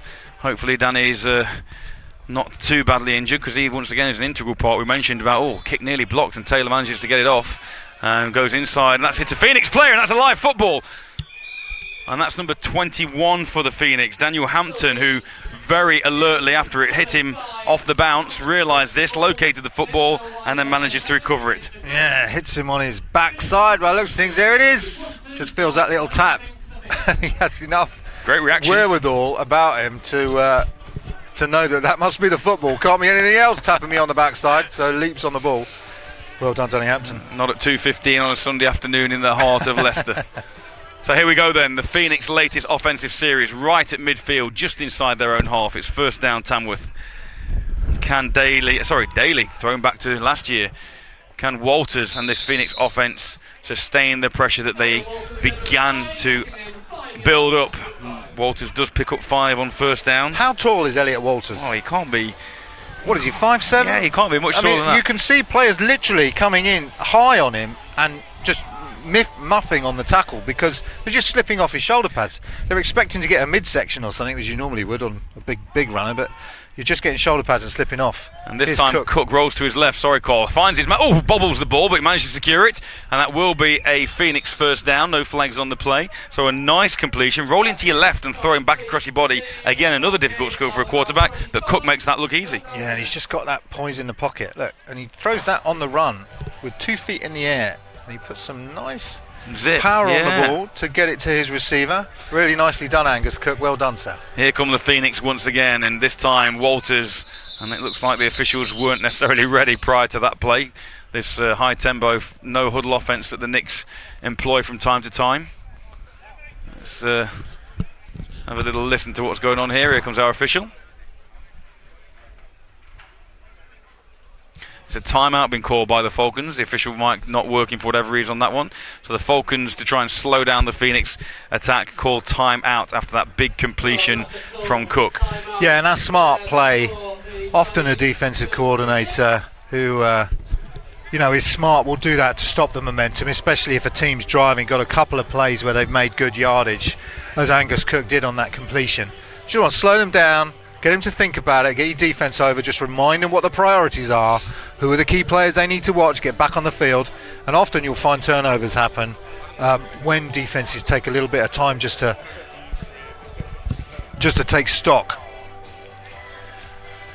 So as ever, we will try and keep you updated as the afternoon scores go on around the nation. We mentioned about the game between the Titans and the Nighthawks this afternoon in the Prem. It'll be interesting to keep following that one as well. But here we go with first down, Tamworth. Cook once again. It is Walters on a slightly different play, and there is number 43. It's Arthur Harabi. It looks like he was recreating some sort of Christmas spectacular from Strictly Come Dancing on that tackle. 2 pirouettes, but gets the job done. Shall we dance? Here he goes. He's got good feet. Look at that. Very nicely done. 7. Is that a waltz? Argentine tango? What do we call that one? I don't know, Matt. You have to ask your wife. Nevertheless, it results in 2nd and 10. And there's a flag. Well, the flag's come in, but the other side of the field. That's a perfectly legal hit because the defensive player does not know whether Elliot Walters has the ball or not. I think this is going to be either a hold. Is that what's signalled? Yeah, 2-1 call. It's a hold, and I'm taking the points. You can have that one. And see that the one, hit come in. Bang. Absolutely fine. Head out of it, hits him chest, and it's a nice bit of contact. Like you say, perfect timing there from number 59, Ortiz Barrio rather. And it's a good job that play was incomplete because Taylor Brown scooped up the potential fumble and was gone. Yeah, this ball's going to come back 2nd and 10. And as we said, remember the timeout. Remember, Tamworth have momentum. Rob Urquhart calls the timeout, comes back and play defence, make a play. And this is why you take the timeout, to stop that momentum. So 2nd and 20, actually, Carl, obviously after the hold. But nevertheless, great work again from that ferocious Falcons defence as Cook looks to his left this time. He's got a man, and now I'm not sure. That's going to be very close because number 18 there for the Falcons didn't look to particularly play the football. Dan Pell there, as the ball was in the air, he had an opportunity to go and make the play. Yeah, we'll get a better look on here, but it looks like Dan Pell. We'll see whether he gets his head round even to look for the football. He does look for the football, yeah, and as the ball arrives, he makes a contact. So timing was pretty good. No call. Fair enough, referee. Yeah, timing was pretty good on that replay. So 3rd and 20 for the Knicks. Cook again looks this everyone time going to his deep. Left. Now he's in trouble. He does scramble nicely. He bumps the ball over the top and in and out of the hands of number 25, Deji Ali. Yeah, the only man not going deep there is a running back who does a good job just slipping out, giving somewhere for Angus Cook to go. It was never going to be a first down. It was incomplete in the end anyway. Well done, Leicester Falcons defence. They hold strong. They actually drive the Tamworth Phoenix back. And so far, it's the defence that are keeping this Leicester Falcons team in the game. And as you mentioned, though, as well, that timeout, almost critical. Really, really intelligently done by DC Urquhart. At this change of possession after we've seen 4th down, we'll bring you some updates from around the country. Taylor Brown stood on his own goal line. Lenkowski, another, you would have thought, angled sort of half punt on. It's hit the Phoenix player at the 5, and that works out. That's a pretty good result for Tamworth. Just fantastic again from Lenkowski. So here we go then, Cole.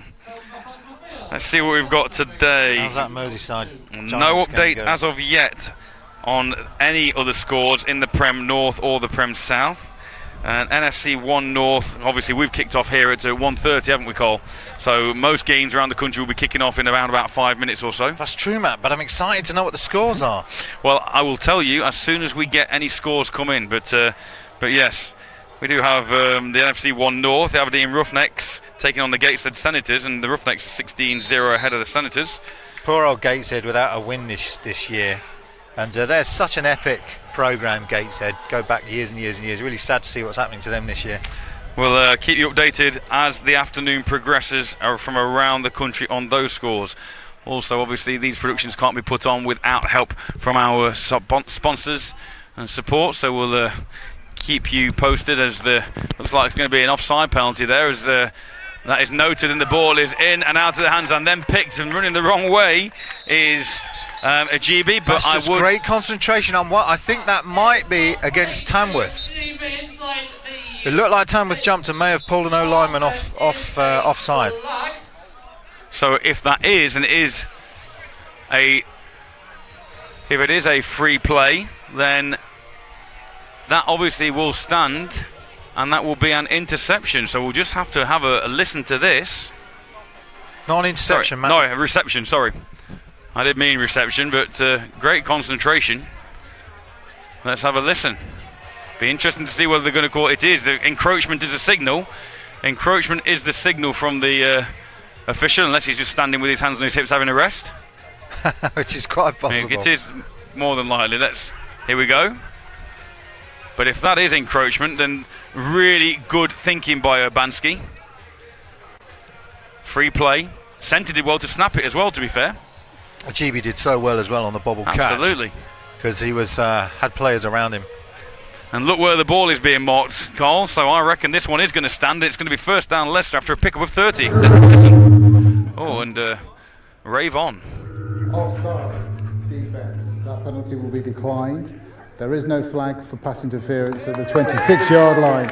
It was an unintentional coming together of feet. The result of the play is a forward pass completed. Green ball on the 42-yard line. Wow, well that will boost Urbanski's passing stats significantly. But more importantly than that, look at this switch in field position. Just a smart play all round by Leicester Falcons. You know, they don't just stop on the whistle. They keep playing. And Urbanski lofts that ball up to Ajibi, who makes a great throw. And Ajibi's now in the game. Another weapon on the edge there.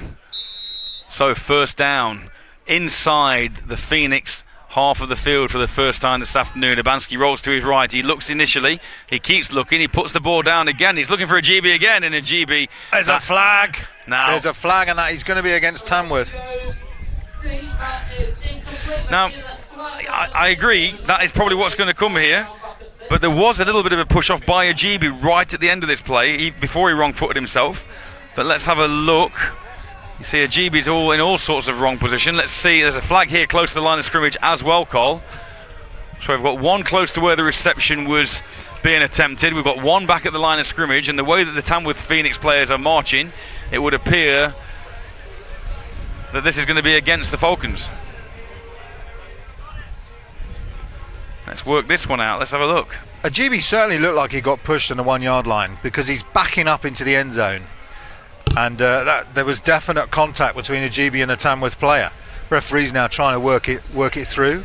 Are these going to be offset, I wonder? We just replay the down. Possibly so. We have 2 fouls on the play. We have personal foul, defence, number 98, roughing the passer. We have offensive pass interference, number 1 of the offence. Those penalties will offset. We shall reset, replay the down, first down. Wow. Can I have that one? Can you have what one, Matt? The offensive pass interference call when I said about Ajibi pushing off? You really want to take it? I called it. Well, given the context of the game where we are right now, I called it. Just call the play, Matt. 1st and 10 after the offset penalties, and this time Francis is back in the game, and he looks for a gap to his right-hand side, but there is no gap, and it's Fizz once again on the tackle. And Francis is a big player, and ordinarily his momentum isn't stopped that easily, but Fizz managed to make Urbanski look ordinary. And actually we've got a man still down as the official waves his hat. Is that Fizz, the man who made the tackle? I don't know. Francis looks like he's lacking a little something to me. I don't know what it is.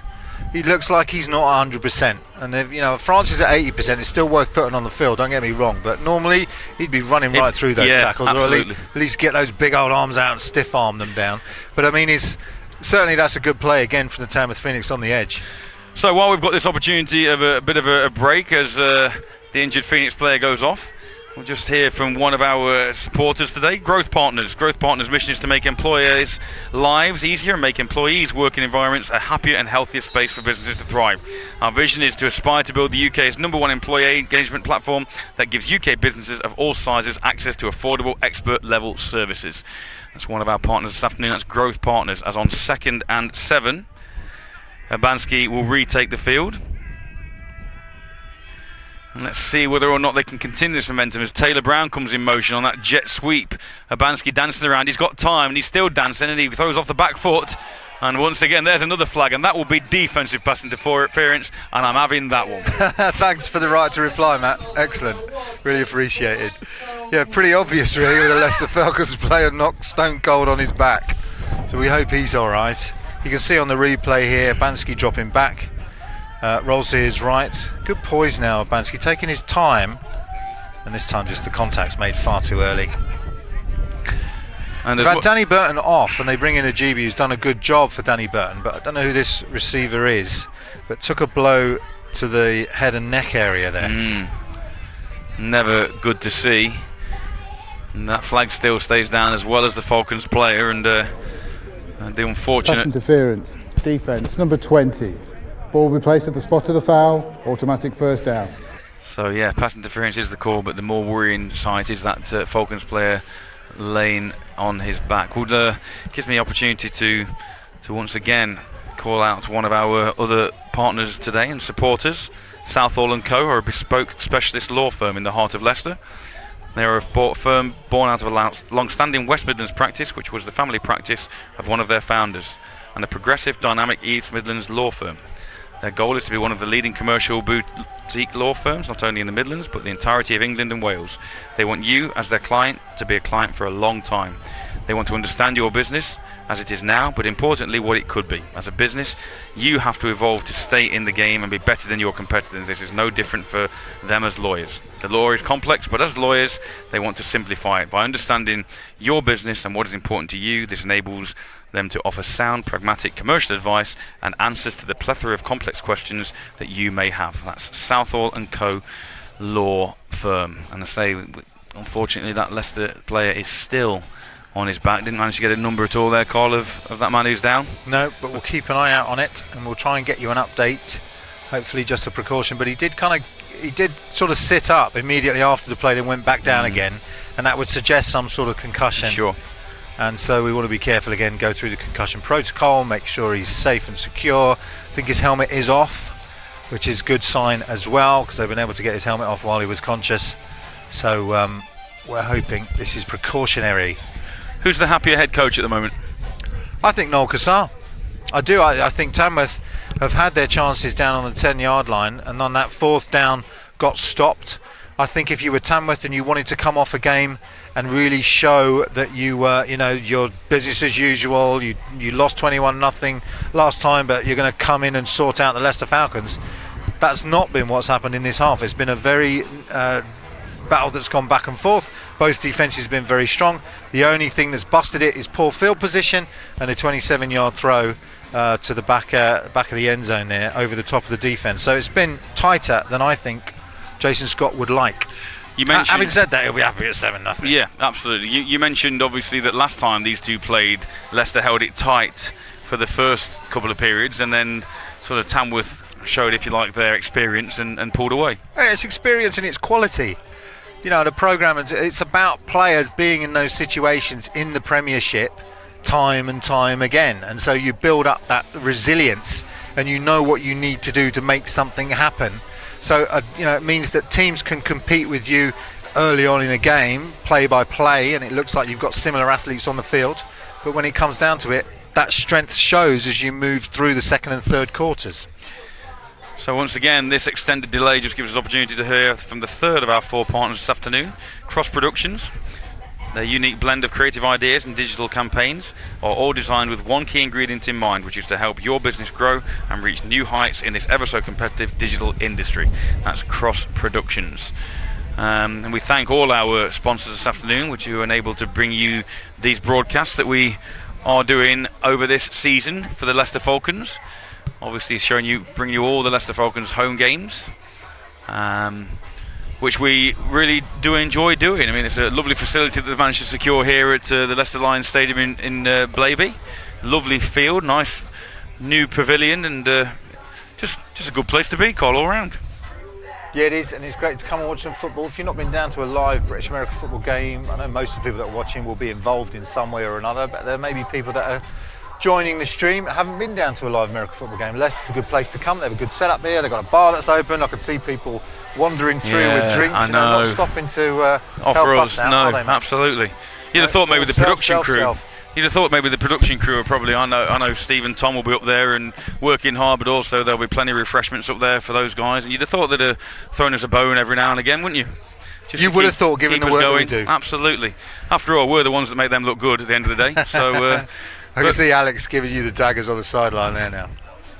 Alex, our cameraman, giving you daggers from the sideline, making them look good. They make us look good, Matt. Well, I think that'll get me a drink. Hey, like anything, it's a team effort, isn't it? That's you know, you can't have one without the other. We understand that we're all cogs as you're in this particular game, and actually, from a serious point of view, this is why, as a sport, this is such the ultimate team game. You know, without one cog working on a particular offensive or defensive play, you know, everything sort of breaks down, doesn't it?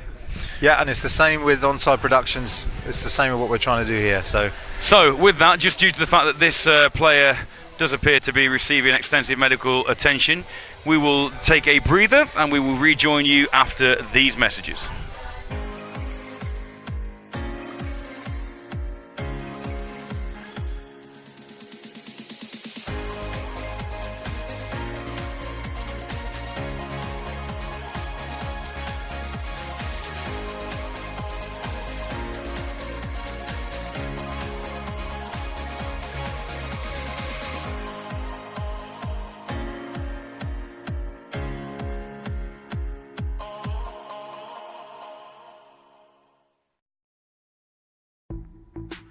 Dragonfly Productions are a full-service live event production company. We can cater for all your event needs with a turnkey solution, or can support you with individual needs. We can supply production design, on-site production management, environmental design, scenic design, exhibition design and build, audio-visual design and delivery, and global support. We offer international reach and experience with partners on every continent, so quality is always assured, in-house branding and design capabilities, an in-house scenic workshop, and an in-house video production team. From a small meeting to a large symposium, your meeting will get the same attention to detail. Dragonfly Productions.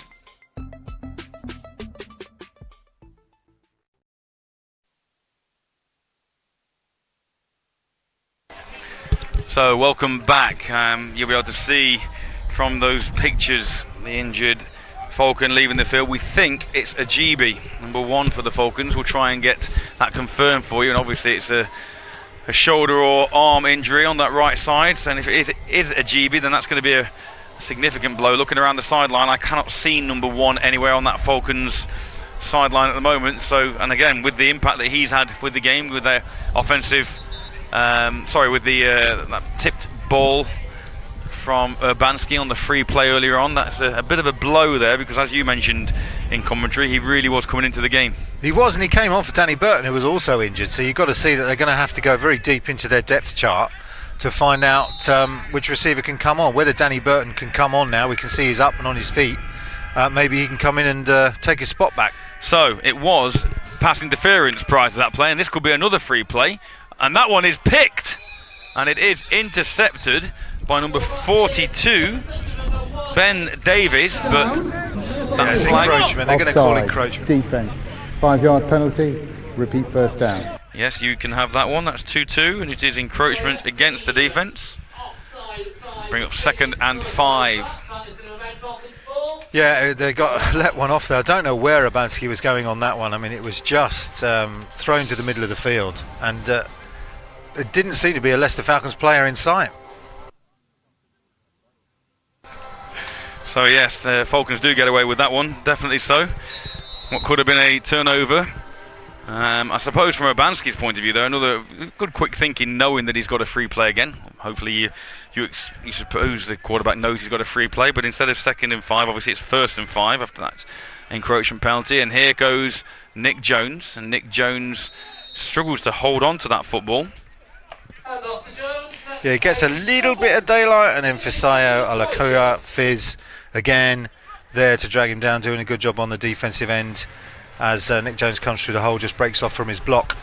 And you know, that initial contact that Leicester Falcons are getting on the offensive line is good. At left tackle there, just needs to drive Fizz out of the hole, you know, not just make contact but get him out of the hole.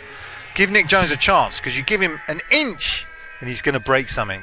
And this time Urbanski fakes to both backs, and then unfortunately gets swarmed. And that is... Yeah, they wouldn't let him go, would it? It's Daniel Shapido who's got the sack on him, and a good job by Shapido on that one, who just would not let him go. So that will be 3rd and long coming.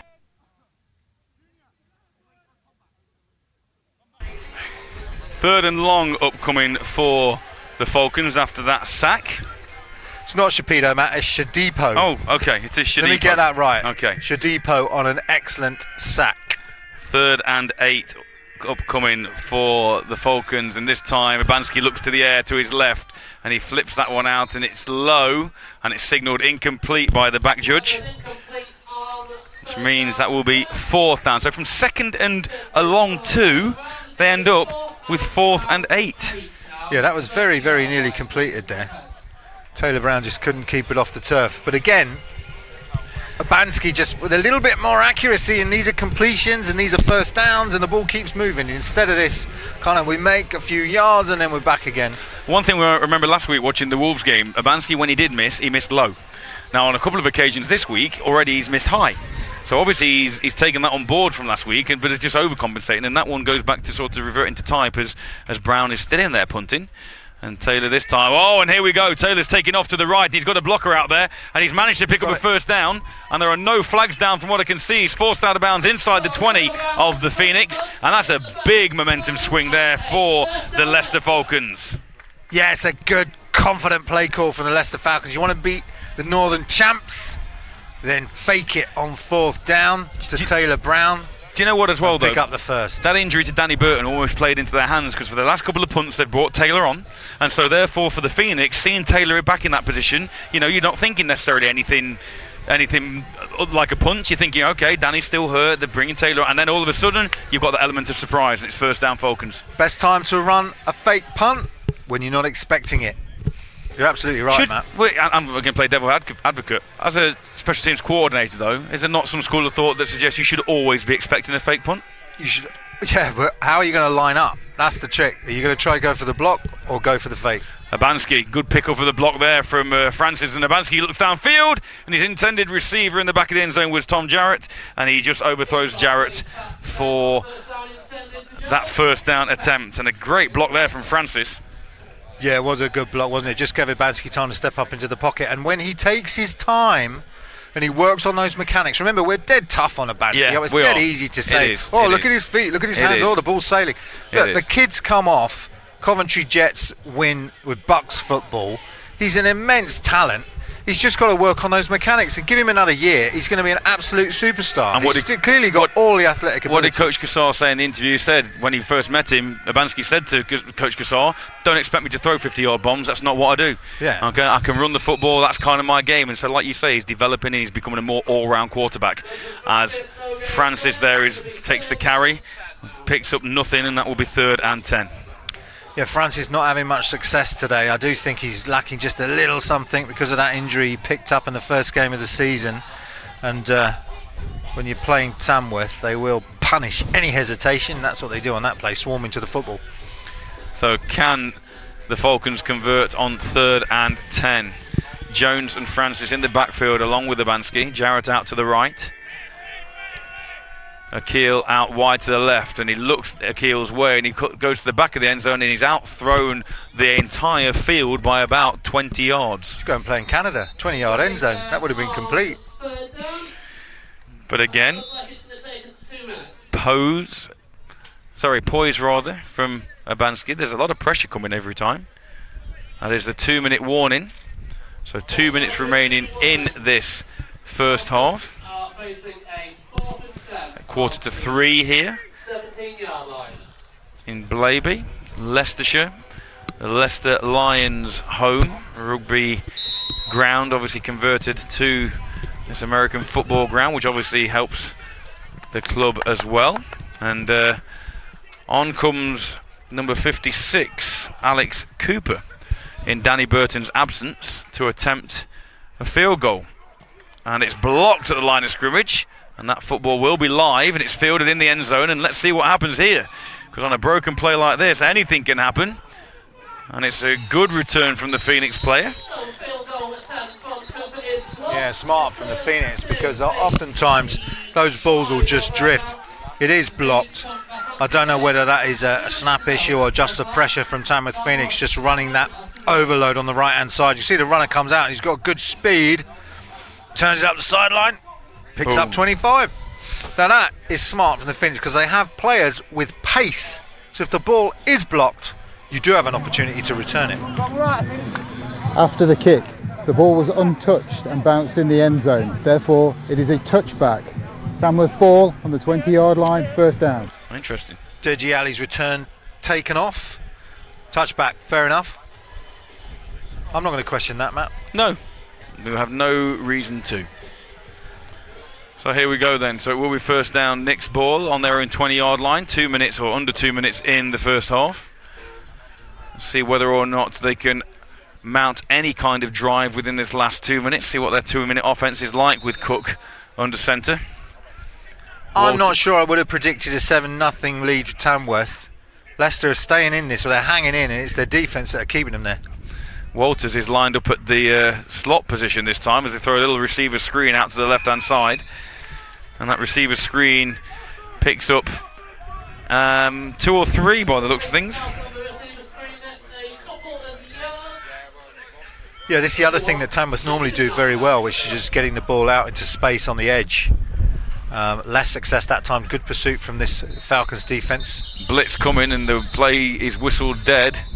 And is that going to be a timeout from one of the two teams? Can't see a flag down. Dead ball prior to the snap. False start. Number 6 of the offence. 5-yard penalty. A repeat second down. Jeff Ampong guilty of the infringement that time.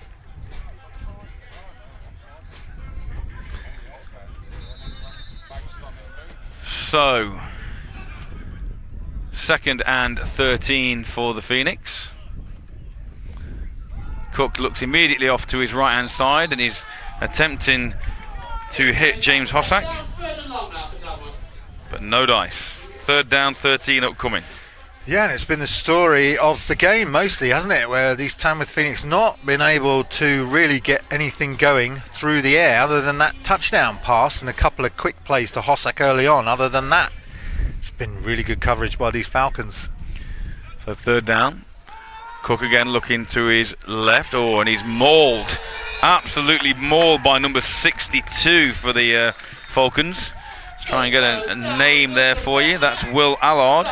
Yeah, you see on the replay here, well, you can't really see much on the replay there. Well, there's the end of it there, and you can see Angus Cook expecting to have the time he needed to throw, but just from that defensive tackle position, getting that pressure up the middle. Timeout Green, second charge, timeout of the half. Here's the replay now, you can see 62 there, remaining. And Angus just runs into him. Big old Allard there taking him down, he'll be happy with that. So, brings up 4th and 19 on their own 11-yard line, the Tamworth Phoenix, and that may well give the Falcons an opportunity, depending on where Taylor Brown can field this ball and get it back to. But you'd think that under no circumstances was Lenkowski instructed to put that ball anywhere near Taylor, but let's see. It's not like he can angle it towards the goal line this time, back on his own goal line himself. He gets a practice kick away, and it's going to be a false start on Tamworth, isn't it? I think it may well be. Dead ball prior to the snap. False start, number 21 of the offence. 5-yard penalty, remains 4th down. 3-2, Mr. Walkinshaw on the flag count. I'll give you credit where credit is due. So that brings up 4th and 24. Yeah, it won't worry Lenkowski too much. I think he's going to be kicking this to his right. Our left as we look at the screen here.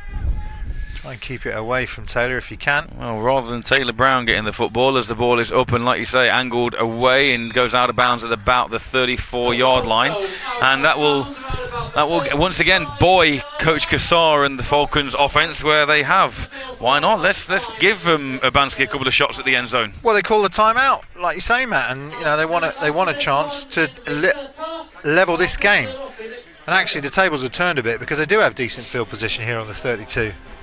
Can they get something going to the corners of these end zones in the way that Angus Cook did at the beginning back in the first quarter? Well, from that last play that Second Urbanski quarter has been deadlocked, though, hasn't it? It has. From that last throw that Urbanski attempted on the last Falcons possession, he's obviously got the arm strength to get it downfield. as he overthrew the entire field by about 15 yards.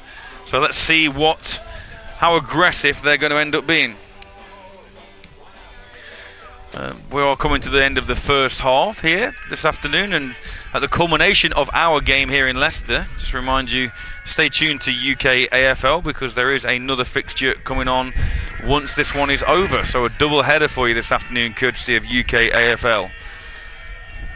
Let's see what the Falcons choose to do. And they choose to go to the air. And Abansky is now in trouble, and he's scrambling to his right, and the pursuit's coming, and he manages to stay on his feet and get out of bounds. It's good speed from Abansky. They just didn't have the pace there from the backside to chase him down. Fizz trying to get hold of him. You can see here it turns into a bit of a cat and mouse, and Fizz showing all the effort but not managing to get to Abansky before he picks up those 6 yards. So he picked up 3 yards as it was, but nevertheless still second down, second and a long 7 as Abansky again looks to his left first, and that's going to be a false start penalty against the Falcons. Fair enough, Matt.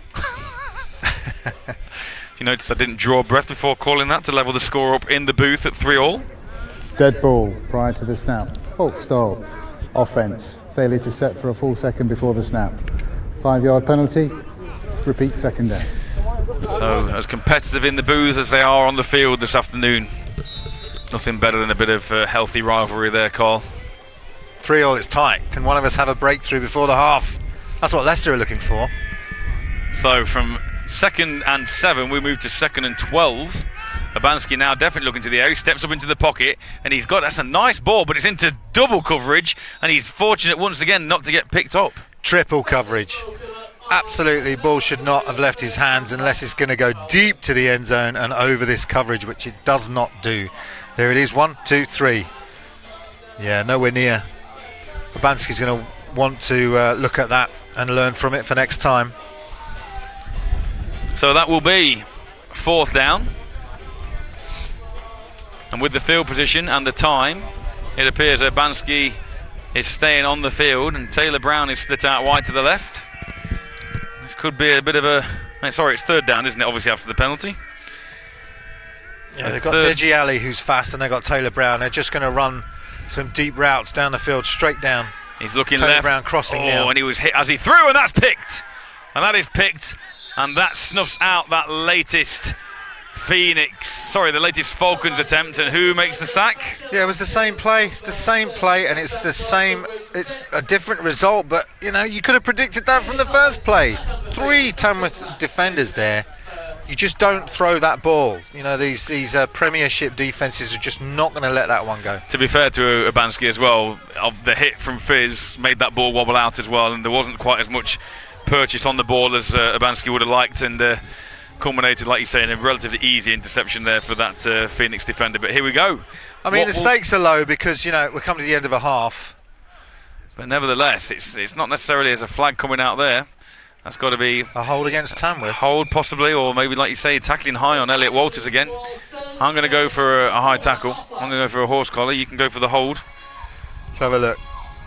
It looks like a hold is going to be here.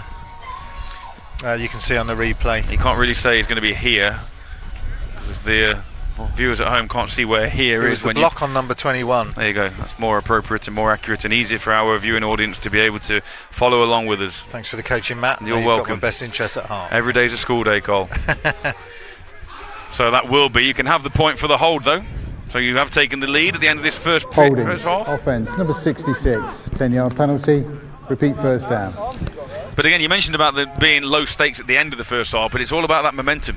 If Leicester could have found any points there and gone in even with 3 points. I think you take a couple of shots. It's just that's not the shot I would have taken. You got Taylor Brown on a crossing pattern. Go to the post. And we go down the other end, and Walters finds acres of space, and he bounces off one tackle, and he keeps those legs driving, and he gets out beyond first down yardage. You see that so often. It's so frustrating for a defence coordinator. Watch number 20 come up to try and make this hit, and he doesn't wrap. Nope. And of course Elliot Walters bounces off. Of course he does. Even a small guy like Walters is not going to go down. Walters has come with momentum. He's come with strength and power, You've got to wrap that up and take that man down. And that positive play for the Phoenix offense is where this first half will end. And the final score at the end of this first half is the Falcons 0 and the Tamworth Phoenix 7. We're going to take a quick break, and then you will join us for our halftime show down on the sideline. We will be back with you shortly.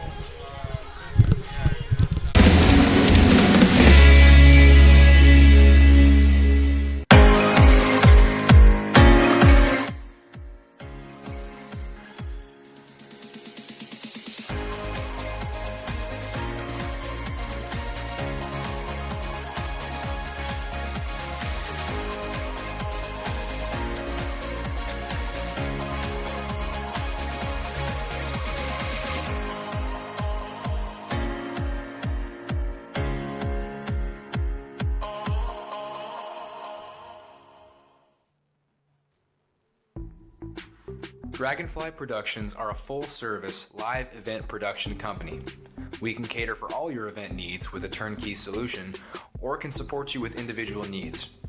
We can supply production design, on-site production management, environmental design, scenic design, exhibition design and build, audio-visual design and delivery, and global support. We offer international reach and experience with partners on every continent, so quality is always assured, in-house branding and design capabilities, an in-house scenic workshop, and an in-house video production team. From a small meeting to a large symposium, your meeting will get the same attention to detail. Dragonfly Productions.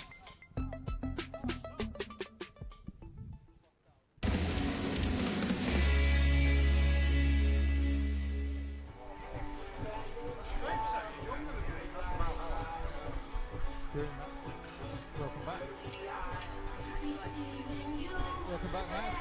Sorry about that one. How you doing? Good. It's a bit of a sprint down there from the booth, wasn't it?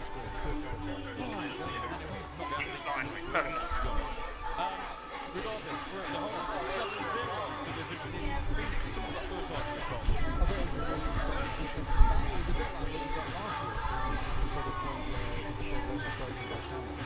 I think both defenses have come out and played really well. I think Rob Earlhart so far, and I'm man of the match. You know, because he's just played excellent games as a defensive coordinator. He's called timeouts when he needs to. He's stopped momentum. He's done really, really well in terms of slowing down a Tamworth Phoenix offense who really wanted to come out and impress.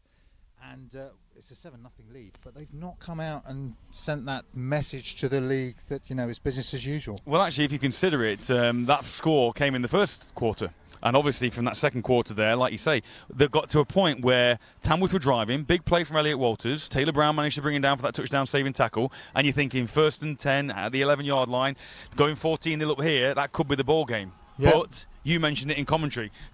Leicester had to stiffen, they did, and then on that subsequent play, the big play from a GB, the long completion down the field, and the momentum swings a little. And it's smart to use your timeouts like that. Timeouts are not always for offense, just to stop the clock, especially in the British game. If you have a team that has momentum, that runs hurry-up football, that wants to quickly make a play, then, you know, you slow them down using a timeout, and it means the defense can rally and just pick out who the priority players are and make sure that they stopped it, which is exactly what they did. That 4th down play was impressive from the Leicester Falcons. How much of a loss do you think a GB will be? You mentioned about him coming into the game. Obviously, we saw him leave the game with that arm injury. Is that going to be significant for the Falcons, or do they have enough extra to be able to call on to deal with that loss? And actually, the Danny Burton injury as well, which we haven't seen Danny since he got crumpled up on a play. Yeah, a GB walked past our bench and he looked very downtrodden. He looked very sad. I gave him a clap as he walked past. But I think he's come on in replace of Danny Burton. He begins to make an impact to the game, and he gave the Leicester Falcons that deep threat, which meant that they could stretch the Tamworth Falcons defence, which means that the running game has less success. And so, you know, it will be a loss for them. And I don't know who Leicester Falcons now have as a deep threat. Someone else is going to have to step up, maybe Hossack. So I mentioned at the Sorry, Jarrett, not Hassan. I mentioned at the end of the first half who will be the happier coach. We kind of, for my mind, the momentum currently is with the Falcons, even though that last Urbanski interception kind of snuffed out any chance they had. Who's the happier coach right now? I think it will be Noel Cassar. It will be, as he sees it, you know, you've got two parts of this division. those that are looking for playoff football and those that are just looking up to stay in the Premiership. And if you have one of those teams competing in this way, 7-0 going into the half, he'll be very happy. And a little secret to you, I actually can hear Jason Scott's not very happy with the Tamworth Phoenix at the moment. We heard some of what he had to say to Tamworth Phoenix, and I think he's trying to buoy up his team to have a better second half. Well, as you mentioned at the beginning, Jason Scott was all business, and Coach Gasol seemed much more relaxed at the beginning of this game, and we alluded to the fact that he considers it to almost be a game where he's playing against a higher division, and that those games against the Wolves and the Giants are the important ones for the Falcons, and if they can come away with anything close to the Phoenix here, then he'd be happy with that. Whereas obviously from Coach Scott's point of view, we've already said about not having 2 losses back to back, because that will be the first time in the Phoenix history, and also it would send a negative message out to the rest of the league. Yeah, at the moment the Tamworth Phoenix look in control. They've had more opportunities to score. They're just not getting it into the end zone. And that's because of the good defensive play. But you wonder how long Leicester Falcons defence can keep them in this game. They really need something from their offence. They need some red zone. They need some, within the 20-yard lines pushing in. That's when this running game can potentially make some differences. Abanski's not going to win with his arm. No. Not this week. Maybe in a few weeks' time, maybe next season, Abanski's going to win some big games with his arm. He's not going to win this one with his arm. They've got to get that running game going. Talk about Cook at quarterback for the Phoenix. Obviously, we're used to seeing Pat Daly and all the things that Pat Daly does, not only with his legs, but obviously Pat Daly was accurate with his arm as well. Cook seems to be settling in. He seems to have good control. He's obviously got the height to be able to see over that offensive line, which, as daft as it sounds, is a real bonus, to be able to see where the coverage is and one thing or another. Seems to be settling into the role at the quarterback for the Knicks. Yeah, he's their starter, and he's come through the Tamworth Phoenix's programme. And they are a programme. Yeah. This is what I said to Jason Scott before the game. When you lose all of those players, when you use such a talisman like Pat Daly, when you lose an Adam Hope, when you lose a Tom Levitt, when you lose those players, you fall back on what? You fall back on the programme, you fall back on the coaching that you've done year on year to build players through the programme, and Angus Cook's come through, and that's who he is. He's a polished performer. He looked like he's got good poise. He just needs that additional bits of experience, which he's getting game on game. He looks to be getting better. So I've been impressed by Angus Cook. So we have it here at the half of the visiting Phoenix, 7-0 ahead of the home Leicester Falcons.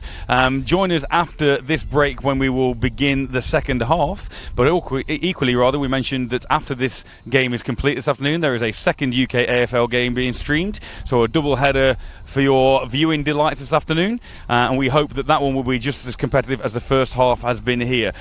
Before we go to the break, what do you reckon then? Prediction for the second half? Do the Falcons get on the board from what you've seen so far in the first half? If they get their running game going, they do. But I do predict 2 more scores from the Tamworth Phoenix. So, here it is at half-time then, 7-0 to the visiting Phoenix, with a score prediction of 21-0 potentially from the expert that is Mr. Carl Walkinshaw.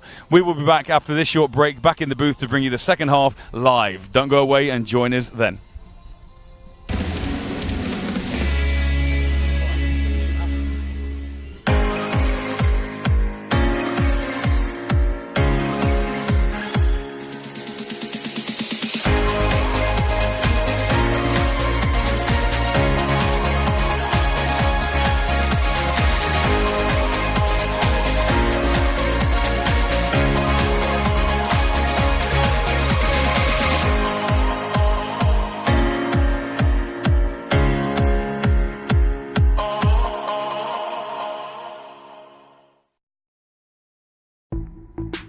Dragonfly Productions are a full-service live event production company.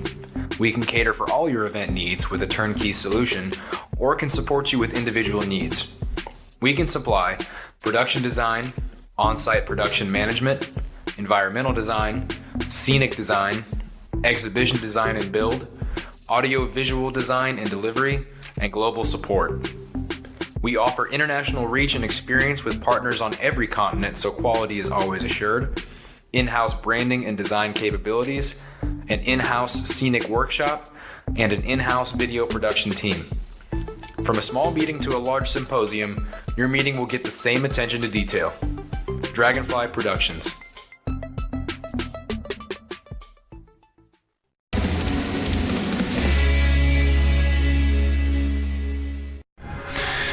Welcome back to the booth here. It's Leicester Lions Rugby Football Club with our half-time score of 7-0 in favour of the visiting Phoenix. We've been sent some score updates this afternoon from courtesy of double coverage. Let's have a look around the league then. In the Prem North, we have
Blitz dominating there. We'll soon be seeing a second team coming up into Div 1. We will keep updating you with those scores. Worth noting, we mentioned down on the sideline that there is another game being broadcast this afternoon at the culmination of this one, and that will be the Yorkshire Rams against the East Kilbride Pirates. So that's a 4:30 kickoff. And obviously we will all be done and dusted by then. So if you are a fan of the sport and you've been able to sit in from this one from 1:30 and then have a watch of that from 4:30, you're going to get a good 6.5 hours of British football this afternoon. Yeah, so EKP 6-0. They went down last year to the NFC Div 1 North. Yorkshire Rams 3-4, so we'll see what they can do. But EKP looking to win that spot back, get back into Premiership football action and knock one of these Prem North teams back down. Whether that's going to be the Giants, whether that's going to be these guys, the Falcons, obviously they're having a say in that today. Or the Wolves.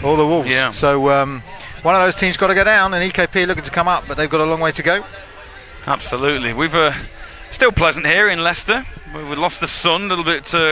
It's clouded over somewhat, and I know there is some more wet weather forecast for later on this afternoon. We hope that we can be done and dusted here before that arrives. Teams just going through their final preparations for the second half. Danny Burton, good to see back on the field, just to the right of your screen actually. Danny Burton warming up field goals again, and he looks to be booting those through. That's a good 40-yard effort he's just put through there, Danny. No, I don't want the kickers to tweet in, but it's all very well being able to kick the ball. It's a different thing being physically fit to go out and play receiver. So I don't know whether Danny's legs are working but his arms aren't, or I don't know. But we'll see whether he is fit enough to come on that receiver spot, which is a critical spot now for the Falcons. So, get involved with us here in the show. You can see on the screen there. We'd love to hear from you. We generally get people. I know last week we had viewers from Polynesia watching. We get viewers from all around the nation, but also around the country. You can see the hashtag there at the top of the screen. Hashtag Let versus Tam. If you get in touch with us, let us know, and we will try and give you a shout out on the air of this second half, which promises to be a very competitive second half if that first one is anything to go by. The Falcons will look to see if they can maintain that strong defensive outing they showed in the second quarter, as the Phoenix will receive the kickoff in this second half. And Elliot Walters is back deep along with Ampong, ready to take possession for the Phoenix. So, settle in for another hour or so's worth of British American football from the Prem North this afternoon, as the Tamworth Phoenix take on the Leicester Falcons. Leicester obviously were so dominant in the NFC North, well, the NFC won last year. And it just shows you the gulf really between the Premiership and the NFC teams, doesn't it? You look at East Kilbride, who really struggled in the Prem last year, and now you see them dominating that first division as Walters takes the ball at his 20 and he's out to the 30, up to the 35, and he's brought down at the 40-yard line where the Phoenix will take over. So yeah, that gulf, Carl, it's significant.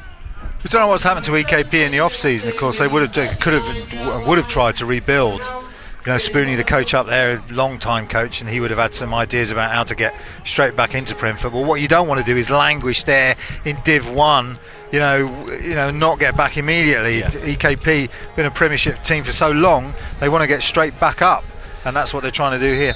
It'll also give them a chance to rebuild. Absolutely. So here's Cook and that Knicks offence on first down, and that ball is handed to Walters, very much the recipe in the first half. And Walters, with that size, or that lack of size, he's broken it, and he's out in front of the final defender for the Leicester Falcons. And on the first play from scrimmage in the second half, Walters takes it 60 yards for the score.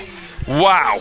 Well, that half-time talk from Jason Scott working wonders here. There goes Walters. Look, 20 again. You can't tackle your shoulder. I think we're looking at something from the first half, actually. We're not looking at the touchdown play. We are. But you know, on the touchdown play, Elliot Walters, hopefully this is the play now. We'll get it lined up for you. But Elliot Walters just bouncing one to his left and then runs past everybody. And sometimes it can happen where defences come out and they have a slow start. And Elliot Walters just exploiting that for a gain of, what was it? It was 51. Run from the 51 yards. Fantastic start to this second half. And I was going to say this in the first half as Lenkowski gets ready to line up this extra point. I was going to say in the first half, what Walters also does very well, the kick is up and the kick is good. Yeah, what Walters also does very well is he's patient. He's behind his blockers. He doesn't, here we go, let's have a look at it here. Talk us through it, Cole. Well, they run to the other side, so initially it looks like Elliott's going to break it to the right, bounces into the middle where he sees the gap, and then it's over pursuit by the Leicester Falcons. Even Taylor Brown over pursuing, caught up with the traffic, and in the end Walters breaks it all the way back to the left and down the sideline, and then he just gets this bit of a help as he goes into the end zone, but untouched. And that was Jeff Ampong, and Ampong did very well because it's all very easy there in that last block to just push in the back, and then all that hard work from Walters and the offense is undone. So yeah, you just do enough, just a little bit of interference is enough. You don't need to put your hands out, you don't need to do anything else. Nice play from the Phoenix. So a bombshell. How are the Falcons going to respond to that one? We won't have to wait long to find out. Taylor Brown back deep once again along with Olapona,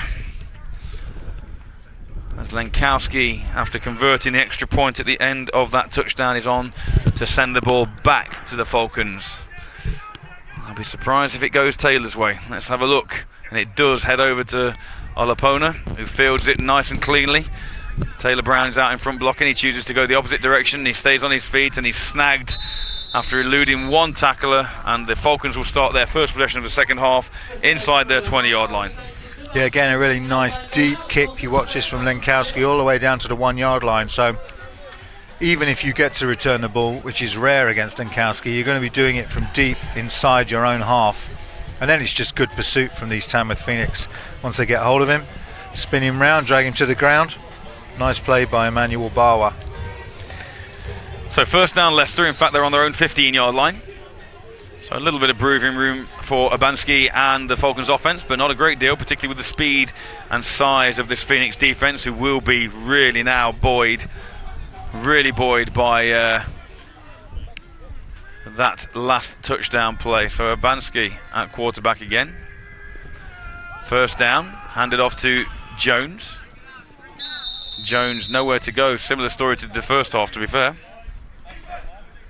I think actually that is Bamiola Pona on the run there, number 21. Oh, it is, you're quite right.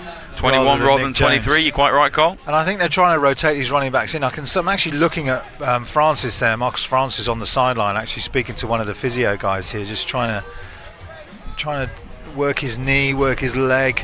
Not happy to come onto the field to start this opening possession for the Leicester Falcons, so we'll keep that under review, but not on the field currently, Marcus Francis. So, 2nd and 10 after Jones no gain. and Pona on for this one. Indeed. Trying to mix things up in the backfield, then the Falcons. 2nd and 10. Ubanski drops back, flips the ball out, and Danny Burton, an incomplete pass. But what a shot he took at the end of that play. After not being on for much of the first half, he comes back on, catches the football and gets planted. Yeah, Danny Burton won't thank you for this one. Oh, here I come. I've got to come on because my other receiver's injured, and then I get absolutely popped just as I catch the ball. Not sure if that was a catch or not. Obviously, the officials don't have instant replay, so we've got some nods on the sideline here saying that was a catch. Yeah. But of course, replays can't review it. 3rd and 10. Ubanski again, same play. This time he overthrows Dan Burton, and that's a quick 3 and out for the Falcons. Yeah, they must have gone to that play 8 or 10 times during this game already, and with little success, just because it keeps going higher, it's too low, or just need to get on the same sheet to the receiver and the quarterback. So Walters back deep, standing at his own 33-yard line. Burton is on to punt now, so retaking the duties back from Taylor Brown. Good to see Danny back involved. Another wobbly kick. He doesn't look like he's got a lot of time to get that ball away, and the Falcons watch the ball roll inside the Phoenix half down to the 40-yard line, and first down Tamworth. Yeah, taking no risks there with that one. Tamworth Phoenix just letting that one roll. Well, Jason Scott, we heard him, didn't we, when we were stood by the sideline, saying to his team, it is unacceptable, that first half performance. And they came out on that first play from scrimmage, and Elliot Walters ran it 51 yards for the touchdown. Let's see what they can do on this second drive of the second half. But certainly they've come out with much more buoyancy and much more energy than they did in the first half. One play so far in the second half for the Phoenix, going 51 yards. 4 plays for the Falcons, going 0 yards.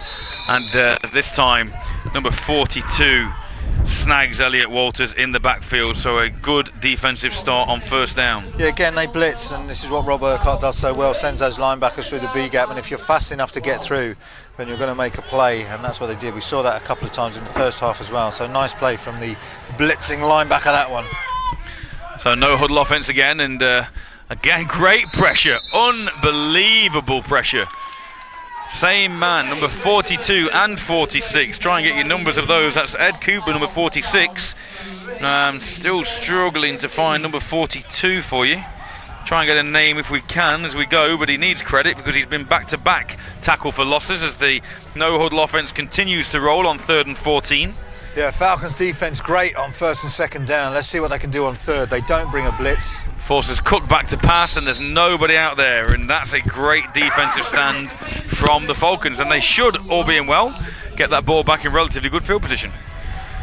Yeah, more of what we saw in the first half. So that play from Elliot Walters at the beginning of the second half, just catching that Leicester Falcons defence off guard. You often see that actually teams that come back onto the field and don't play with the power, with the pizzazz, with the kind of focus that they did at the end of the first half, simply because they've had that break, and it takes a little bit of time for them to get into the game.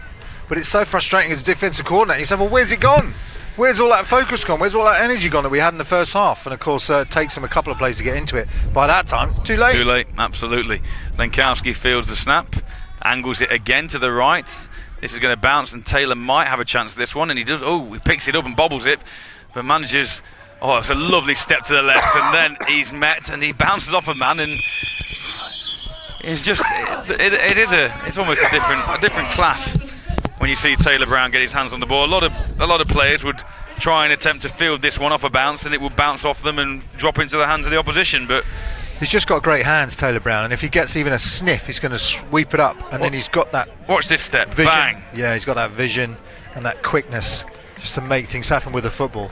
We saw him basically take the game over last week, didn't we? For those in the fourth quarter when he came in as a running back, was used as a decoy on a touchdown run, when Abansky kept the ball and ran it in, and he can take over a game. Then he had the forced fumble recovery on the kickoff. You know, and he had interceptions to stop Edinburgh Wolves on a touchdown throw that was a sure touchdown.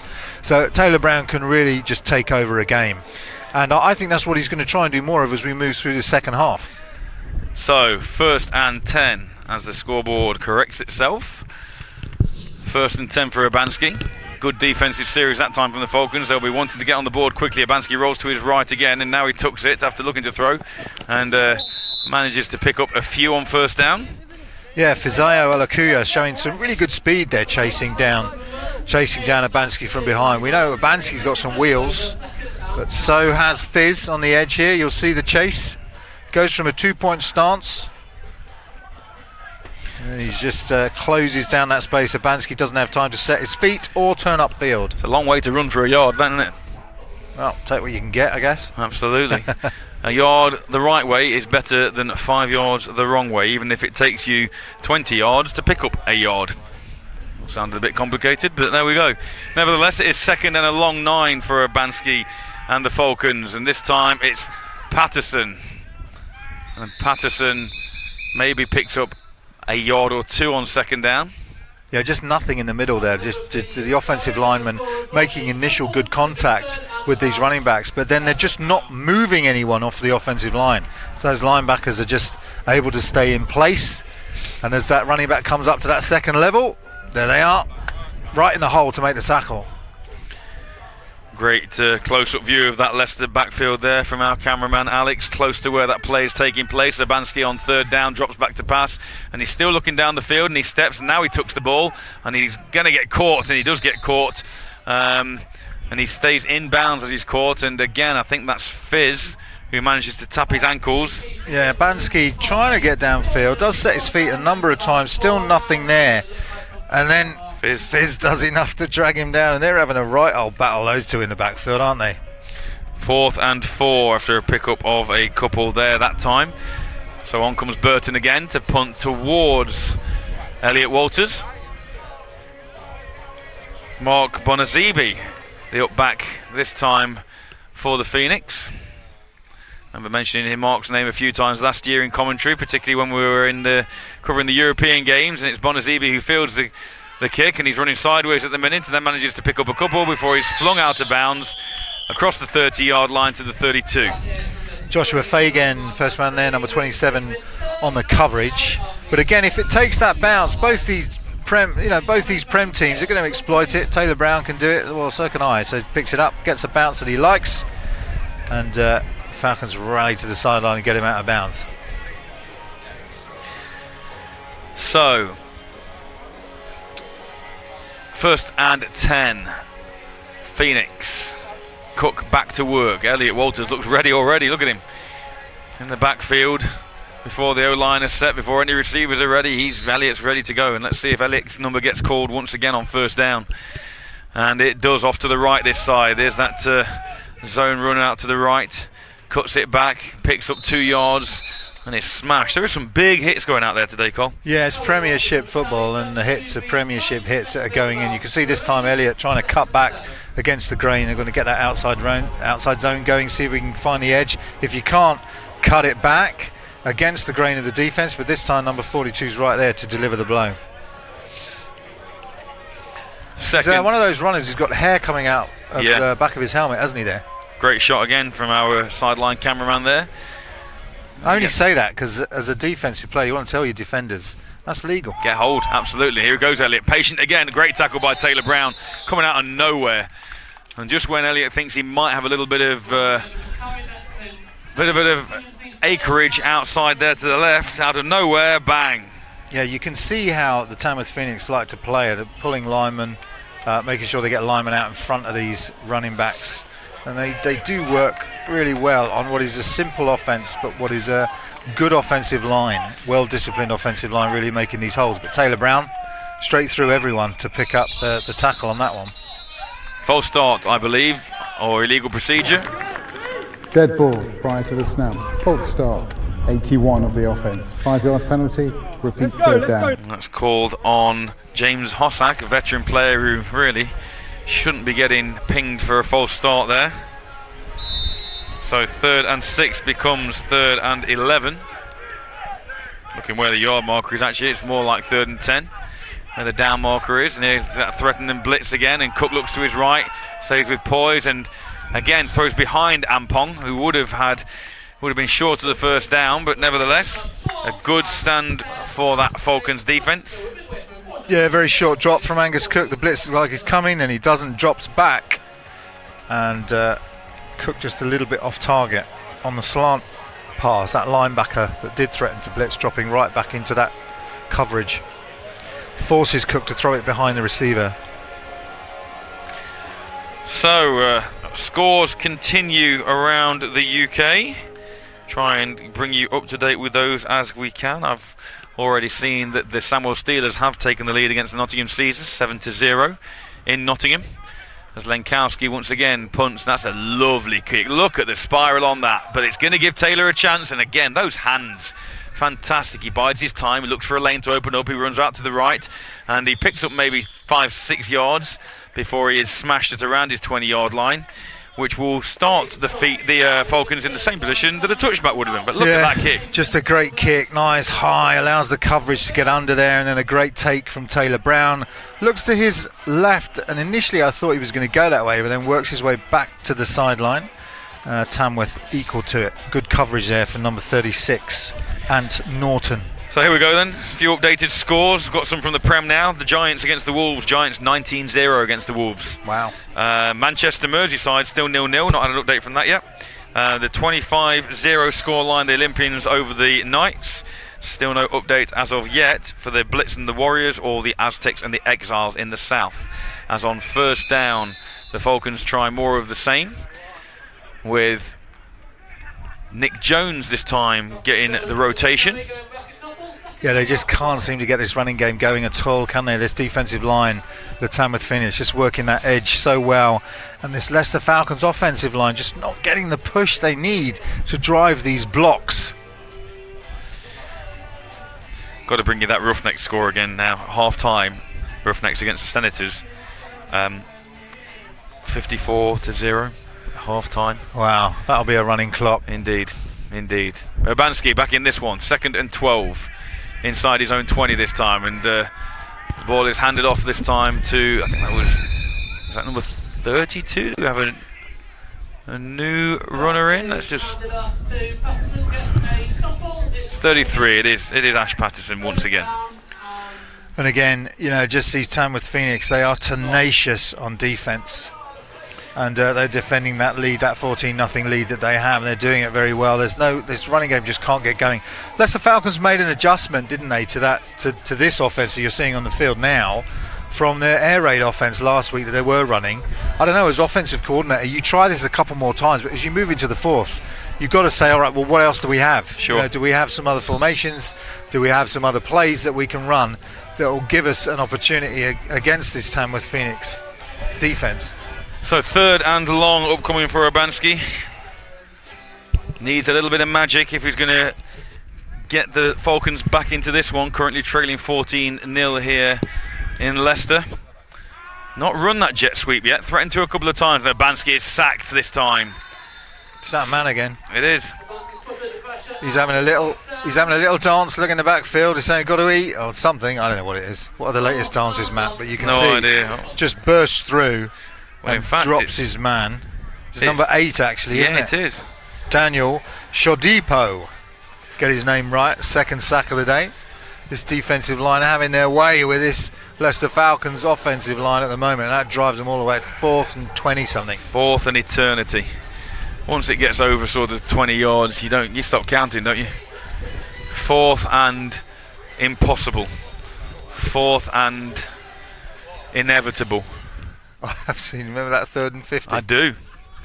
That was, in fact, that was these Leicester Falcons against the Nottingham Caesars a while back, and Elliot Walters picks that ball up again off one bounce, and straight away the Phoenix are in business inside the 20-yard line. Yeah, just didn't need that kick. It comes off his foot. We've seen that a couple of times, and Elliot Walters says, "All right, will he get a bounce? Oh, I'll have that." He's short enough that it was only 2 inches off the ground, but he's so close to the ground anyway. He picks it up off his shoestrings and picks it up and gets a return. And there he is.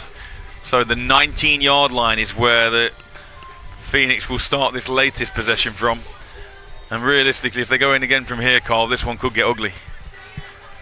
Although we know so far, the Falcons' defence are the unit that have kept them in games all year long so far. Yeah, this is just an awful field position for Rob Urquhart. He's going to be cursing the kick.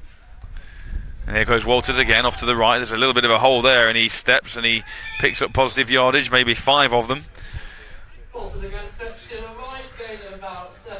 Yeah, it's a decent run. Nice hole, and this is the difference between Tamworth Phoenix offensive line and Leicester Falcons offensive line. The Tamworth are driving men off that line of scrimmage, whereas what we're finding with the Leicester Falcons is they're not able to get any movement. And so the holes are opening up for Walters. Absolutely, and as the game goes on, the fatigue will set in and that pounding will continue as Cook goes to the air, and he's looking for number 21. He was looking for Dan Hampton that time. It falls incomplete on second down.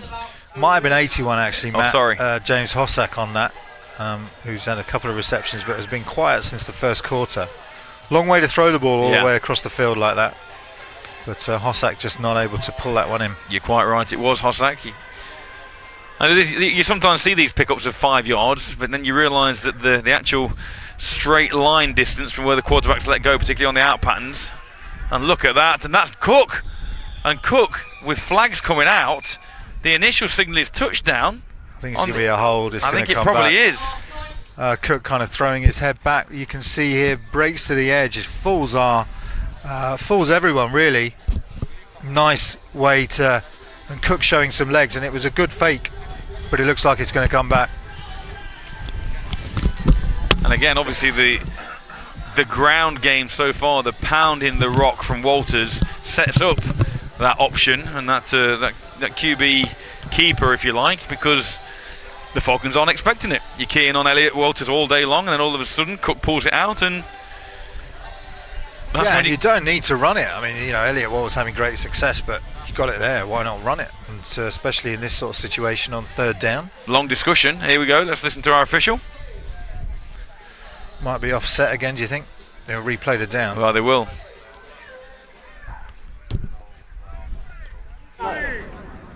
We have a personal foul, grasping the face cage, offence number 6. The foul occurred in the end zone, so it'll be 15-yard penalty and repeat third down. Okay, so offensive personal foul, face mask. Are you having that as offensive holding? Is that going to your tally? Well, to be fair, see Matt, the sort of man you are. Let's see where you go on this one. On it's completed this time to Burslem, and Burslem takes a bunch of Falcons with him. It's going to be, I think it's enough for a first down, but there's another flag down. Yeah, again, Cook with lots of poise. Sorry, Cole, that's a hold without shadow. Holding, nice offence number 60. 10 yards from the previous spot, repeat third down. Because we're friends, you can have that last one. You can take it. I'm doing my job. If you want the points, then, I'm just trying to do my job here. Trying being the key word in that phrase. Lovely to spend time with you on a Sunday afternoon, Carl, as it always is. Just trying to have a little bit of fun with you with this competition, but if it's going to go the way that you're too worried about losing to a superior football mind, then that's absolutely fine. But yes, it is now currently 5-5 in the flag stakes on 3rd and 15 after the hold. The ball flipped out to the right, and another flag comes in. And that other flag is going to negate another big play, I would have thought. Yeah, Jeff Ampong showing some good speed and awareness and quickness there on the sideline, doesn't he? Just turns, faces the quarterback, and then some great blocking out front from Hossack and others. And Ampong using that speed. And it's Taylor Brown again that has to come over and make the saving tackle. Otherwise, that's another 6 for these Tamworth Phoenix. I do think that one's coming back again, though. I don't want to upset you this afternoon, so Did you get a hold on that? On that one? Or Did the last you call one? it? I called it. Did you call hold, or is there still an opportunity to say hold? Oh, there's a hold, Matt. Okay. I say, in order to maintain our The rules working are a bit relationship, sketchy, so I'm saying that's a hold. In order to maintain our working relationship, I will. I'll accept that. Is that what you call it? Let's have a listen. We have an correction. We have illegal blocking downfield by number 81. He was blocking too far downfield prior to the forward pass. Interesting one. That was James Hossack, the guy I actually pointed out as making a great block. Turns out it was so great, Matt, because it was illegal. That's a massive penalty. That takes them to 3rd and 30. Yeah, big penalty there. Could have gone the other way. And here comes Walters doing what Walters has done all day long, and he's looking off to his left, and he's patient, and he stays on his feet. Real low centre of gravity allows him to maintain forward momentum down the sideline, and actually he stays on his feet all the way down, and he picks up maybe 10 yards. Yeah, again, it's good blocking out front. You see Hossack there with a block on Taylor Brown. Just doing enough to give Elliot Walters a few more yards, and then Brown finally gets him. You can see how strong Walters absolutely is. Taking on Taylor Brown and not giving anything.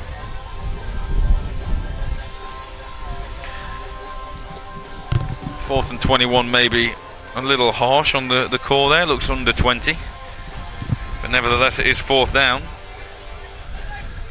And on comes Lenkowski to attempt a field goal, which would be from that position getting on for 40 yards, and it's actually a fake, and Lenkowski drops back. He puts the ball up on a prayer, and that's battered down. Good defensive play, good adjustment from the Falcons defense, Falcons special teams actually. Yeah, the pressure comes to Lenkowski straight away, which means he has to throw off his back foot. I'm sure he won't want to be watching that again, because it didn't look like a great throw, but poor old Alex, he's having to throw off his back foot, go straight up into the air, and he's batted down. Good play by Leicester Falcons. And it's that number 42 again for the Falcons, who unfortunately we do not have a name for. No, and he's made a lot of plays, and he keeps making them, so we'll have to get that adjusted for next time. So, 1st down Falcons, still great work again, batting that ball down there. 1st down Falcons, again in their latest adventure on offense. And he goes downfield, and there's a man there. Oh, and it's just underthrown in and out of the hands, down at the bootlaces of number 82, Boutier Martel. Yeah, he's just trying to get down that sideline, isn't he? And it's inches away. He just needs to come back towards the football a little bit. He's beaten his man. Bansky either needs to put a little bit more air on it, but Philip Bartu just couldn't make the adjustment. But I like the shot. I like the intention. Yeah, absolutely. And if the Leicester Falcons want to get back into this game, they do need a quick hitter like that. Again, been searching for a deep threat their whole game. Maybe they found one, and they'll come back to it with Philip Bartu Martel. So 2nd and 10, Falcons low snap, fielded, ball goes out, and again it's out of the reach of his intended receiver, and that's Akil once again. So it goes from inches away from a really nice reception to 3rd and 10 very, very quickly. Bansky's just got to work on those sideline throws, as we've said a number of times. So critical point now, coming towards the end of the 3rd quarter, 2 scores down, 3rd and 10 inside your own 30-yard line. running out of opportunities to make something happen here, the Falcons this afternoon. And as much as the Tamworth Phoenix probably did come in here as favourites, they've been given a really good game by this East Midlands outfit. Abansky, who would think going to the air, he's looking to his left this time, and he's going up to the top of the sideline. He's looking for that man again, and that's going to be picked, and that is picked, and he's back to midfield, up to the 40, to the 30, still on his feet as a flag comes down, which will more than likely be an illegal block. There's Abansky himself that actually comes in to make the tackle, and it's a good tackle as well. Let's have a look at this on the replay. So Abansky, as we've got some shenanigans going on the sideline actually over there as we watch this replay. But it's a nice pick. It's double coverage in the end. They clearly, Tamworth, make the quick adjustment. Then it's number 28 on the pick, and he runs his way all the way down the sideline, and watch Abansky come in and says, all right, you got the pick, I'll make the tackle. So a quarterback that can tackle as well. I think it's 26, only because there's no 28 on the roster. I think that's Cassian Graham with the pick. Lots of flags down on the field as well, Matt, so I'm wondering what that is. There was some shenanigans and problems, and referees are still talking to players over on the far sideline, a couple of Tamworth players, as Jason Scott takes his players back to his own sideline. But definitely something went on there, and I wonder if this goes to Leicester, this will be a first down, but we'll see. Let's have a listen. Who's out on the field at the moment? It's the Leicester defence out on the field at the moment, I think. After the interception, illegal use of hands in the back, number 8. It's a 10-yard penalty from the spot of the foul. It'll be first down, Tamworth. So it is first down, Tamworth. Still in the third quarter here, and in modest field position, just inside the Leicester half at about the 35-yard line. Growth Partners, one of our sponsors this afternoon. Our mission is to make employers' lives easier and make employees' working environments a happier and healthier space for businesses to thrive. Our vision is to aspire to build the UK's #1 employment agent engagement platform that gives UK businesses of all sizes access to affordable expert-level services. Growth Partners, as the Phoenix try and grow their lead on the scoreboard, and Taylor Brown once again encounters Elliot Walters on the sideline, but not until Walters has picked up 6 yards. Yeah, I mean, if Taylor Brown is making the tackle and he's not kind of moving forwards, he's moving backwards, then you know that Elliot Walters has beaten the first and second line of that defence, D-line and the linebackers, because Brown's having to rally to stop them. Stop these balls being broken even further. That high-tempo offense obviously designed to wear down the Falcons' defense, not give them time to draw breath, as it were, make those substitutions. And Walters, this time it's faked, and Cook rolls to his right, but he's in trouble, and he makes an escape from one man, keeps his eyes downfield, and that ball is intended for Burslem, number 11. It's in and out of the hands, and lovely play action, but doesn't he's sell under that. Immediate pressure, isn't he, Cook? And he tries to get something on it. Perhaps ill-advised, as you got Falcons players there. But Burslem and Taylor Brown competing for the ball equally, and in the end it falls harmlessly incomplete. Angus Cook showing some legs to get to the sideline. Absolutely. So I think with time been waved off by the officials as Coach Scott walks out onto the field, which gives me opportunity to mention another one of our sponsors. We have 4 sponsors this season. Boss Construction are an independent building contractor specialising in conversions, alterations and extensions. They aim to deliver a stunning finish at affordable prices. They also want to make the experience as painless as possible so you can enjoy your new home. And Cross Productions, also another one of our supporters this afternoon and throughout the season. Cross Productions' blend of creative ideas and digital campaigns are all designed with one key ingredient in mind, which is to help your business grow and reach new heights in this ever so competitive digital industry. From strategic consultancy services, bespoke design and development campaigns, right until planning your big launch, they will deliver the full package to help you on your road to success. So 2 of our sponsors there, and as you can see again in the top corner, we'd love to hear from you if you're watching this afternoon as the clouds begin to roll over here. Spots of rain in the air. Hashtag there, Left versus Tamworth, if you'd like to get in touch and tell us who you're rooting for. Timeout, Tamworth, at 50 seconds left in the third quarter. As you've heard from our official there, that was a Tamworth timeout, and we're close to the end of the third. As 3rd and 3 we now make it for the Phoenix. See if they can convert, and it's going to be Walter's responsibility if he can. He's met immediately Number 59 on the tackle, Berrio.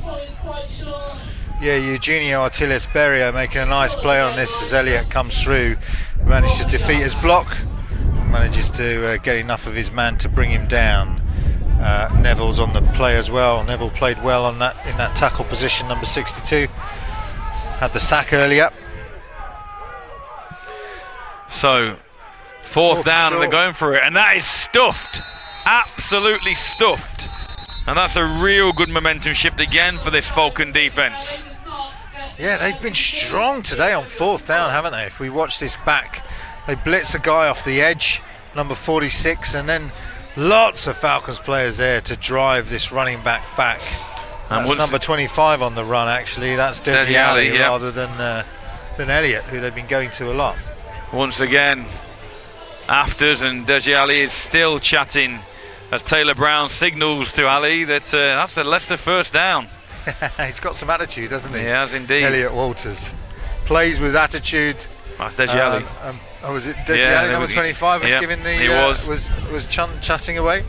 So, is that the swing that the Falcons are looking for? Defence have got to be going, hey on boys, look, we've done it again for you, give us something back. Yeah, it's 14-0, and you really want to see Leicester, as we come to the end of the third quarter, you really want to see Leicester get that score just to make this game more competitive in this fourth quarter.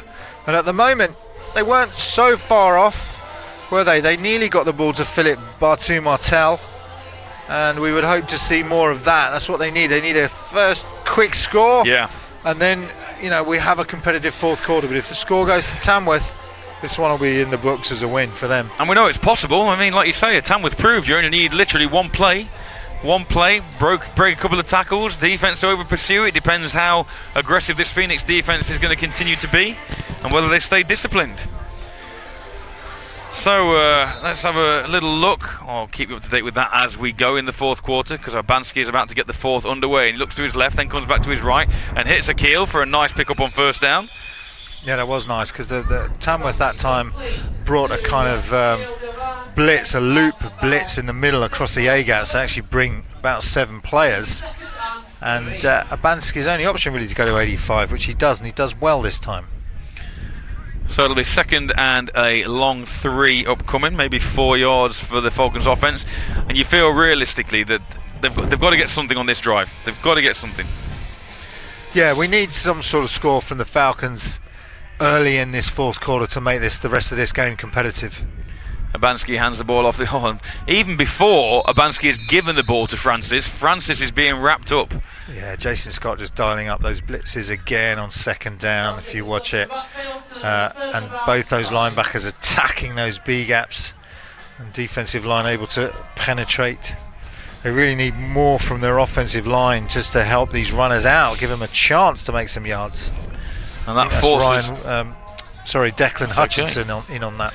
And that forces Abansky really in this Falcons offense to go to the air on third downs, something that they've not been overly successful with, although they completed on first down to Akil Devan.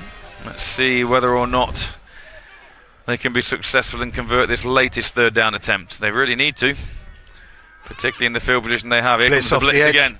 Abansky's got to wrap it, and he's smashed, and he manages to get past the third down marker, picks up a yard, but no more than that. And you'll see Shodipo coming to the right hand of your screen, number 8 there. He's the man that makes the tackle eventually on Abansky. Abansky turns around, and Shodipo right there with a nice hit to bring him down and deny him any more yards. As Coach Kassar wanders the sideline in front of us, shaking his head. More of the same for this Leicester outfit.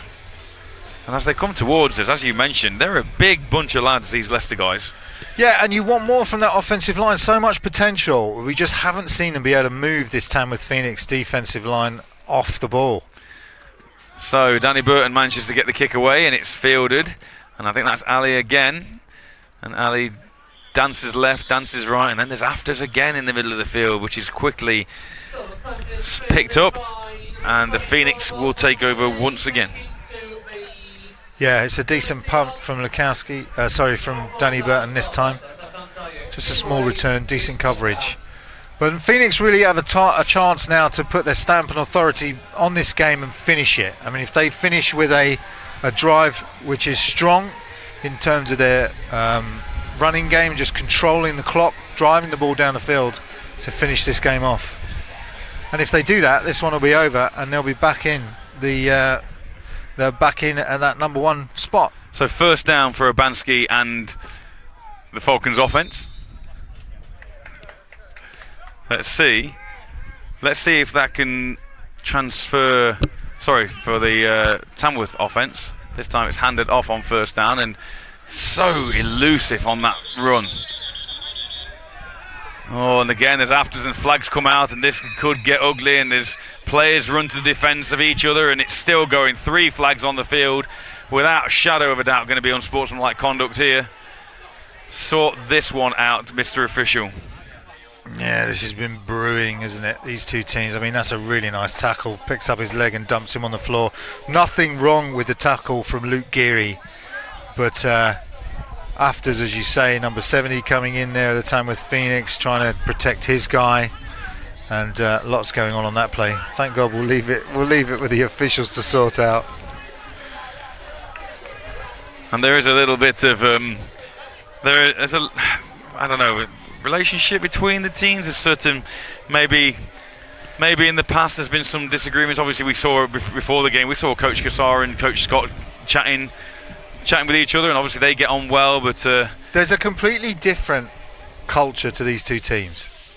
Tamworth Phoenix junior football, run through the ranks, British players, that's what they're about. Build the program over a number of years and be successful.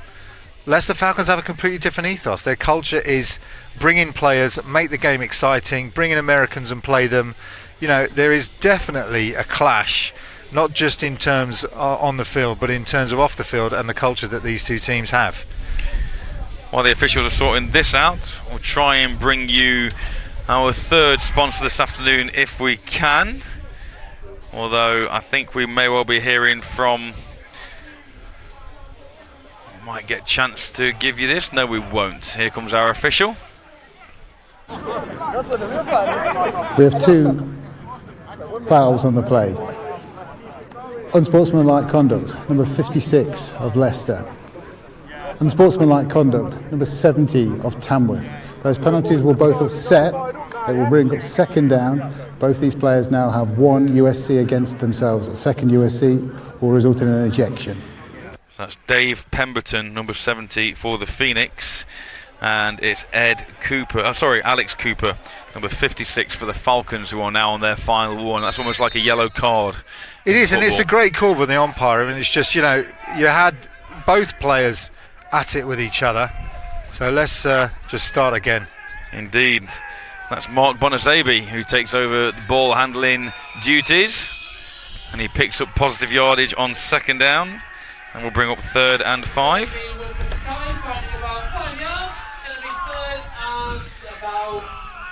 It's all getting very animated on that Tamworth sideline now. In fact, 3rd and 3 by the looks of where the down marker is. So very manageable for this Phoenix outfit. They remain with that no-huddle offense. Let's see whether Cook and this offense can do the business. He looks immediately, he's going down the sideline. That's actually thrown straight out of bounds.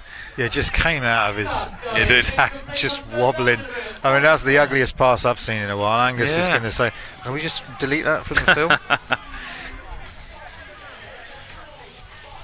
So 4th down. The Tamworth offense remain on the field. Angus Cook looking to the sideline to see what the call is and the decision from his offensive coordinator, and it does indeed appear that on 4th and 3 they're going to go for it. This could be the backbreaker for the Falcons, but we saw this at the end of the 3rd quarter, and the Falcons blitzed, stiffened, and really managed to stick it to the Knicks. And this time, though, that could be similar, but looking, I think that is enough for a first down. It is signalled first down, Tamworth. Yeah, the initial block there on 43 just opens up the hole enough. And then they've got crossing players from that right-hand side coming across to pick up those middle linebackers. Beckett comes across. It looks like 42 is Beckett. Comes across to make the tackle. But it looks like that's a first down, and it's been given. And Bonazabi with the carry in the first down. Big pickup for the Phoenix there to maintain this drive. And the clock now becomes a significant factor for the hometown Falcons. As once again, Von Zaby again, dodging left, right, breaks 2 tackles. He's got first down yardage. He's up to the 25, close to the 20-yard line, and then a flag comes in. Yeah, Tamworth excited on the sideline there. They know how important this drive is. They know they're putting the nail in the coffin. Beckett misses that tackle uncharacteristically, and 24 off to the races, Mark Bonazibi. But it looks like where the official is with the football. Let's have a look now. I think that will go against the Falcons, and they'll probably there's the official walking towards where the play ended, and then they'll tack the yardage on after that, I would have thought. Yeah, it looks like it will be against Tamworth. No, against the Falcons. I'm sorry. Face mask. Face mask, personal foul. The audio on the ref's mic appears to have left us again, but never mind. So it gets tagged on to the end of the run. Yeah, that's going to put this Falcons in a bad position. Noel Cassar's got his head down on the sideline. He's not happy with that. There's a big play. Bonazibi's run, and then the 15 yards on top. Well, not only have you now got the ball inside the 15-yard line of the Falcons, but you've obviously got another 4 downs, and Coach Scott, with his 14-0 lead, you would have thought would milk the clock a little as well. Try and take as much time off as possible, but whilst also making sure that they add to their 14-point tally. So you'd expect Walters, who's back in the backfield, to be the recipient of this. Oh, it's a bad snap. Walters, lovely bounce back to him, and now these broken plays can sometimes go for them, but slammed to the floor by number 43 and number 44, Arthur Harabi and Adam Oliver. Yeah, you can see on here, Elliott does well just to pick it up. 44's got him, and then Arthur Harabi says, there you go. Straight down to the ground. Tag team. Yeah, 4-yard loss. Like that 90s hip-hop track, whoomp, there it is. So, second down and long. Looks to pop the ball into space, and he hits Burslem. Burslem picks up positive yardage to bring up 3rd down and 5. Just apologies to our younger viewers for some of Matt's references. He can't beat a bit of 90s hip-hop. Look it up. Still down with it. So it brings up 3rd down. 3rd down and 5, maybe 6. Clock continues to tick on this game as well as my life. 2 receivers bottom screen, 1 to the top. Can Tamworth get that elusive 3rd touchdown? Cook's looking to the air, strings it across the middle, and that's just down.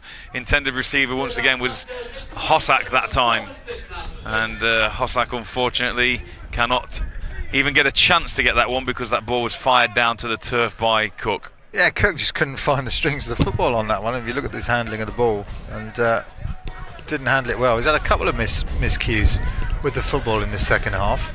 The confidence that Coach Scott has in Cook and the offence, though, once again, rather than tagging on 3, equally it shows confidence in the defence that they feel they can stop that offence as Walters dives for the end zone, and that is the 3rd Tamworth touchdown of the afternoon. No flags, touchdown Phoenix. That's just exceptional blocking. Watch this on the outside zone. Look at the way they hold and drive these guys off the line of scrimmage. It's just great blocking from a whole bunch of Tamworth players. It did appear there may have been a hint of holding there on Harabi. There always is on replay. Runs, well, there is. But if it's not called, no, there's no holding. Not spotted. It's not a foul. You're quite right. So 20 points to 0 in favour of the visiting Phoenix, and Lenkowski will come on to try and take that up to the same score that they found themselves on the wrong end of last week against the Titans. And that kick is up. The kick is good. Where did you park, Matt? Where did I park?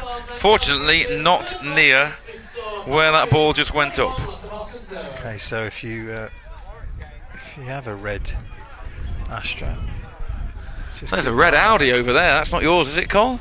No, mine's parked way away. So 21 to 0. We need to maybe start picking the bones out of this one because it's nigh on impossible with the time left. Well, as our cameraman getting some close-up shots of some of those blocks, and you can see how well the Tamworth Phoenix blockers don't just get on their blocks, but drive their blocks and drive them in the direction they want them to go. Opens up those cutback lanes for these running backs, or indeed if he can find the edge, just the edge. But really nicely drilled, simple offense to Tamworth Phoenix have, but it's just really well executed, and that's what you find with good offenses. Absolutely. Simple, well executed running plays.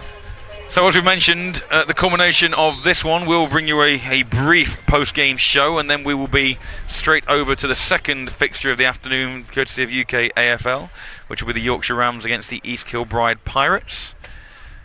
East Kilbride, as we mentioned earlier, looking to try and get back up to the Prem, as Lenkowski begins his approach to the football, and off we go again. A high hanging kick, and that one, is fielded by Olapona, and he stays on his feet at the 20, up to the 25. Flag comes out, and that's got to be an illegal block or a hold at the very least. Yeah, it's a really nice return actually, because the ball hangs for a long time. You would think Tamworth Phoenix lots of time to get under the football.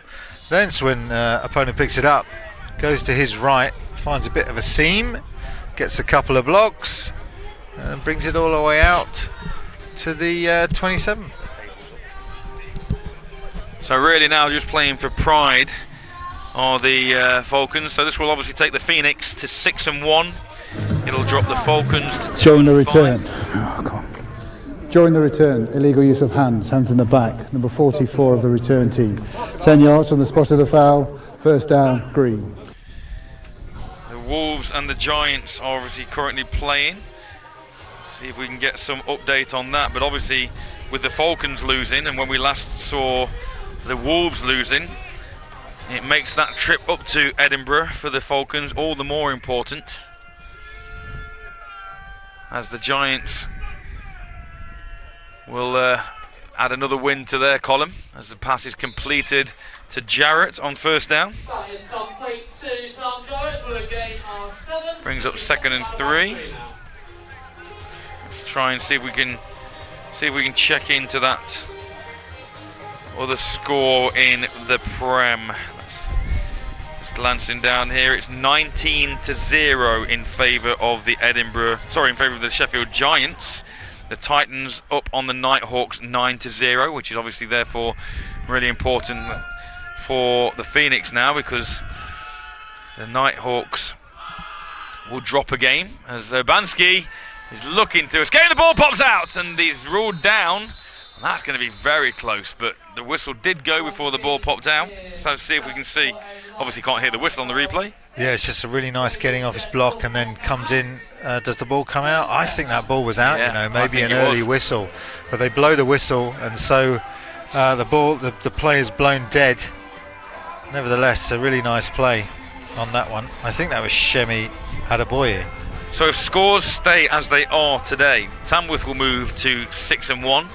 Merseyside will drop to 5-2. Manchester will move to 5-1. Leicester will drop to 2-5. Edinburgh will drop to 1-6. As the ball is flipped out to Patterson, and Patterson makes one man miss, and he gets a yard short of first down territory. Yeah, nice little player. Urbanski takes his time, lofts the ball up. Patterson into space, which is where you want him. He's good in space, is Patterson, as he shows there by working to his right and back to his left. And a nice little pickup. Brings up 4th and short. Critical play for Leicester. If they hand the ball back to Tamworth now, the game that is almost over will definitely be over. Sheffield, with the fact that they're beating Edinburgh 19-0 at the minute, would move to 2-6. So you'd have the Falcons and the Giants, and that's timeout Leicester. Yeah, they're going to have a think about this 4th down play. Absolutely. So I say you'd have the Falcons and the Giants tied on 2 wins, but you'd have the Giants on 6 losses as opposed to the Falcons. Timeout, Leicester. First charge, timeout of the second half at 6 minutes 11. All gets very tight, and I say the Titans currently leading 9-0, so Tamworth will be on 6-1. Merseyside would be on 5-2. Manchester will be on 5-2. So all very tight at the top, and then like we've said, there's a 3-game gap between the next best team, which would be the Leicester Falcons at 2-5, and then the Sheffield Giants would be 2-6, and the Edinburgh Wolves would wrap things up at 1-6 with their loss this afternoon. Yeah, the way the Giants are playing, which is playing some really, really good football actually in this mid part of the season. The Wolves really do need to pick off one of these teams. It's not going to be the Giants now, looking at that score. So the Leicester Falcons Wolves game is going to be absolutely critical if the Wolves are going to stay in the Prem.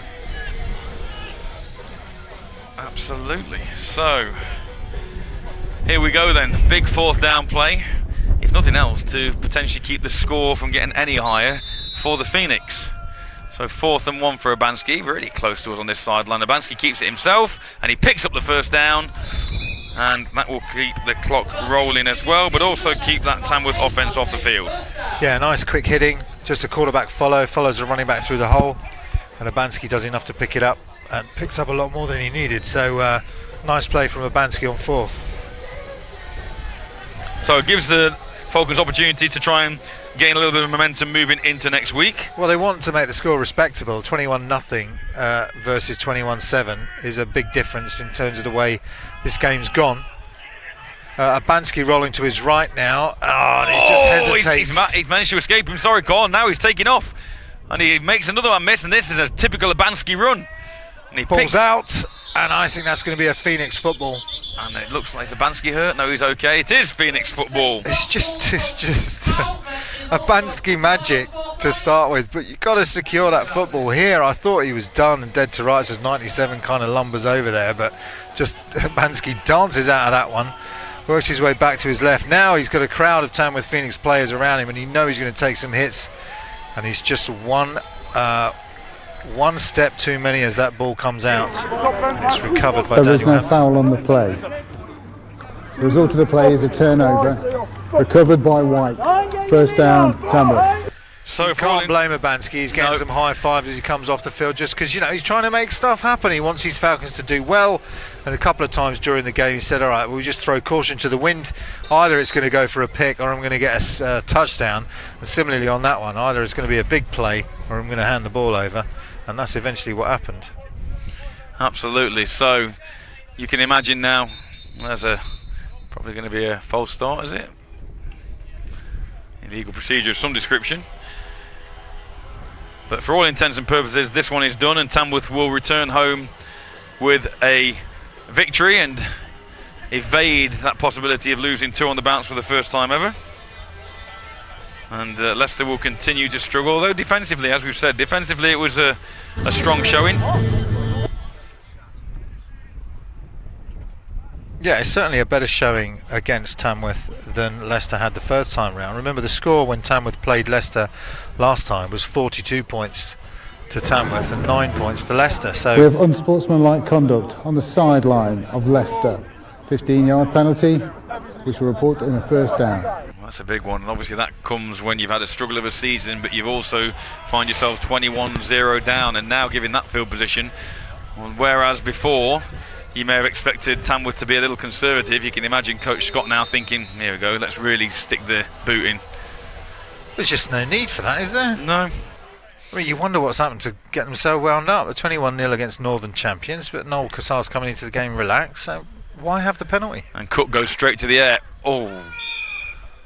Now there's no flag because you're kind of thinking that ball probably wasn't catchable anyway. It sailed over his head. Well, even then, Taylor Brown's getting in the way of a receiver when you're looking for the football is not illegal. No, I suppose you're right. Yeah, you're quite right. Quite right.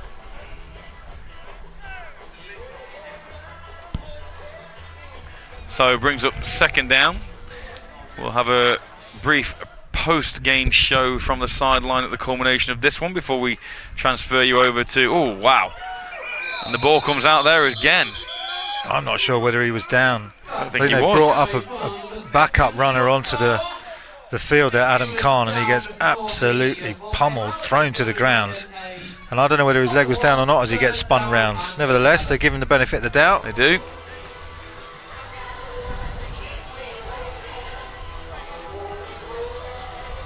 So Tamworth now bringing on some backup running backs in. So on giving third, Elliott a rest. Elliott Waters. Yeah, deservedly so. He's had a pretty good outing this afternoon. We're happy with his day's work, and here comes Khan again. another small runner, and that's he tiptoes down the sideline, and then Taylor gives him a pop at the end after he's run out of bounds, and there's a flag on that play, and that's generally going to be a hold, I would have thought, against the Phoenix. I'd say a hold against the Phoenix, Matt. Definitely. I think what this is nice play by Khan. Nice stutter step to pick up the block. He does step out of bounds right there. And here comes so Taylor. Brown gets. I'll give him a shot anyway, just to make sure. And I think, in terms of our battle this afternoon, Carl, I think Holding, offence, number 25, 10-yard penalty, repeat third down. Seeing as the rules were sketchy, I'll draw them up for you before our next broadcast. I'll draw some official rules up. That's great, man. We'll call it a gentleman's. Because what I love about this game is that not only do you compete, but you're also the referee, which is totally fair. Absolutely. Obviously. So 3rd and 14 is upcoming. As clock is picked by Taylor Brown, and even though the Falcons are going to come away with a loss, Taylor Brown has to put his mark on the game as he goes 70 yards for a pick 6 to give the Falcons a little bit of hope moving into next week. Carl, he always has to be involved. Take that, Tamworth Phoenix. We'll be back next year, is what Taylor Brown's saying. Now he's got that joint citizenship, not an American, he's a British player. So good to see him, always good to see him play, and he's just showing his class there. Look at him hawking the ball. There it is. Yeah, bang. Like a laser. I'll take that. Thank you very much, Angus Cook. And no one will catch Taylor Brown. And if you're going to be critical a little bit of Angus, the ball was behind his intended receiver as well, which made it even easier for Taylor to step in that passing lane and pick that off. But yeah, plenty of real estate in front of Taylor Brown, and a nice little finish for the Falcons. You know, it's never nice to be shut out in any game. So, in order, and be honest with you, it's out of both units that deserve to score. I think the defence have probably got their just desserts there for the performance they put in today. I would absolutely agree with that, as Burton does kick the extra point. So it's a 21-7, and suddenly the score against the Northern champions looks respectable. Yeah, indeed. 21-0 versus 21-7. There is no foul on the play. And it's the result of the probably. play is good. Sorry to speak over the referee, just confirming that the point after is good. But it's probably 21-7, a reflection of the way these two teams have played. It's been closer than, I would say, 21-0. Having said that, the Tamworth Phoenix defence have been outstanding. They have. Against this Leicester Falcons offence, who have had absolutely nothing on the ground. So if you're the defensive coordinator for Tamworth and you look at that score and you say 7 points, we didn't give up 7 points, that's a frustration. Yeah, but beyond absolutely. that, it's just a great play by Taylor Brown. As you mentioned, when you've got a backfield of Francis, Urbanski, Nick Jones, possibility of bringing Taylor in there, Patterson as well, and then you think to yourself, we've shut that down. That's a hell of an achievement. Incidentally, we mentioned about the Yorkshire Rams and the East Kilbride Pirates, who are our second game this afternoon, a doubleheader. They've already kicked off, and it's currently 8-7 to the Yorkshire Rams in a close one there. If you want to watch that one now, if you feel like this one's done and you want to flip over to watch that one, if you go to the UK AFL YouTube page, that one's being streamed live on there. In fact, you can see there we've got a bit of in-vision for you. And I know when we do our post-game show shortly, the weather's better than ours, man. It looks it, and that's in Leeds. That's at the John Charles Centre for Sport up in Leeds. We've done a few broadcasts from up there ourselves. It's a great venue for football, big main stand there. But I say, so if you want to flip over to the UK AFL YouTube page and watch that one, you can do. But as soon as we finish this one and we wrap up with a brief post-game show here as they go for an onside kick, which really taken. It was. Takes the ball up, straight to his knee. I like it. Like he's done it 100 times before. Good job, Cassian Graham. Yeah, it took him a bit by surprise, and not necessarily how Dan Burton would have wanted to have executed that one. He'd want that one bobbling around on the floor a little bit to make it a bit more awkward, but nevertheless, still got to catch it, still got to secure possession, and the Tamworth special teams player manages to do that with aplomb. See what Tamworth come out with now. Angus Cook still in. But they did bring Khan in as a running back. Whether they bring in some other backups, I don't know. They've actually brought out number 5, Elliot Walters is coming back on the field. So whether we will see some additional action from this Tamworth Phoenix offence, maybe they do want to make a statement. I don't think they'd want to leave the game, would they, on a negative as far as they're concerned like that. And Walters does secure the ball. I don't know, is that Walters? Well, Walters uses the blocking back there. I think that's Khan once again. Yeah, Adam Khan looks like on the carry that time. And that's a nice tackle from number 47 coming in with the shoulder, working that edge, and that's Peter Sandham makes the tackle for the Leicester Falcons for a 1 yard loss. Yeah, good defence again. And whether or not they're going to lose this game, the Falcons' defence will be really buoyed. And here comes that blitz potential again. And this time it's handed off once again. It's not handed off, and it's sack. Big sack from number 46. 46 for the Falcons is Ed Cooper. Yeah, I mean, these Leicester Falcons are just bringing the pressure. Let's see if we can get another one. Why not? And he doesn't bite on the handoff to Khan, stays with Angus Cook, drags his man to the ground, says thank you very much. They've had 3 or 4 sacks, have Leicester. I don't know whether our stat man can give us the actual figure, but they have had significant amount of sacks during this game. Timeout Leicester. It's the second charge timeout of the half at 2 minutes and 15 seconds left in the game. So coming up on the 2-minute warning. Moving around the country, we know this is 21-7. Sheffield Giants 19-0 ahead of the Edinburgh Wolves. Manchester Titans 16-2 now. Safety there for the Nighthawks, but Manchester on top by 14 in that one. The Olympians beating up on the Farnham Knights 39-0. The Exiles ahead of the Aztecs 10-6 in the Prem South. The NFC 1 North very quickly. The Roughnecks defeating the Senators 56-0. Obviously, I think that one was probably called due to the half-time score as number 24, that's Benazabi. Again, rolls round the left end. Yeah, a couple of Tamworth players, flagged down, and a couple of Tamworth players down as well. That's taken its toll. I think Beckett came in and delivered a shot on the runner there, Mark Bonazibi. So we hope they're both all right. Holding his left knee. His left leg, Never a good sign. And number 60 is back on his feet now. Was the other player down, Johnny Allred. Chop block, offence. 1 player high, 1 player low. 15-yard penalty, repeat third down. That's going to be 3rd and 30. Should have called that one, Matt. We should have spotted that. That would have been for the win, surely, chop block. Well, I thought we'd said that there's a gentleman's agreement. We're going to call it a time. Well, you because did. I didn't want to claim victory when there weren't full rules published. And, the last thing I want is any animosity between us when we have to work so closely together. There's the tackle from Beckett. Don't know where the clash happened on Benazibi's leg. Looked like Beckett's leg maybe just knocking against Bonazibi's leg, but he's the man that's still down on that far side line. Samwell Steelers now 21-0 ahead of the Caesars. They're showing their dominance in that NFC 1 South. Lancashire and Doncaster tied at 0. Shropshire Revolution 13-6 ahead of the Chester Romans at the moment. In the SFC 1 Central, the Solent Thrashers, we think 32 points to 13 ahead of the Sussex Thunder as Bonazabi is helped off the field. SFC 1 East, the Stallions of Wembley 9-7 ahead of the Cambridgeshire Cats. Bury Saints 26-0 ahead of the Colchester Gladiators, and they are all the scores so far from the Division 1 games rather. I'm being told we're not going to get any Mustangs Wolverines action for some reason. Looks like that game's either been postponed or called off or something's happened. Okay, that's fair enough then. Postponed due to no refs, I'm being told. Right, that's a sad state of affairs, but obviously all these refs, we thank them week in, week out for the time they spend travelling up and down the country, and sometimes there are too many games for the number of officials available. So on 3rd and a mile, the 2-minute warning is upon us here in Leicester.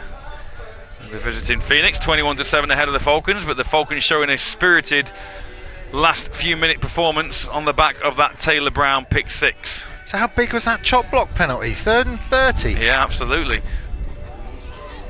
And the Falcons defence, there's another penalty. Yeah, it's going to be a face mask. Yeah, I think it is. I think, Matt, before you jump in, claim your victory. We've already decided. Come on, we've already decided we're going to postpone that. Yeah, Matt, look at this. Right. This is a great shot. We can see it very clearly. It's Beckett on Khan, and that's a face mask.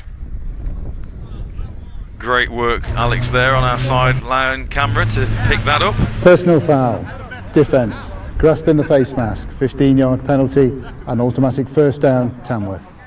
So they go from 3rd and 30 to first down on a face mask penalty. Wow.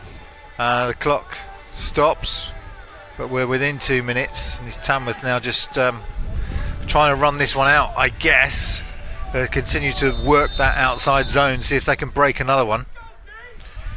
So first down, Tamworth. It says 21-6 on scoreboard. I do believe it's 21-7. I think the kick was good after the PAT. And here comes Walters again, just to put a punctuation mark on this one at the 10, the 5, touchdown, no flags. And from the Falcons being buoyed by the Taylor Brown pick 6, the Tamworth Phoenix strike straight back and say, hang on a minute, we are still the class in this division. Broken tackles once again, and that man proves elusive, Cole. Yeah, it's just great blocking at the initial point of attack for some cross blocks that are coming in from these Tamworth Phoenix. And then Elliot Walters, once he sees that daylight, he's got the speed and tenacity just to put an exclamation point on this win for the Tamworth Phoenix. And what was a respectable 21-7 now looks to be 27-7, which is Tamworth will be far happier with that scoreline when it goes into the books, because that looks like they've been dominant. And in phases of this game, they certainly have been. Certainly as the fourth quarter's rolled around, they've been very good on offense. So Lenkowski on to add the extras with Walters holding. The kick is up, and as it has been all afternoon, it is good for Lenkowski. Yeah, never park behind the posts. So here we go then. Around about a minute or so left. 28-7 Tamworth. Is there still a sting in the Falcons' tail?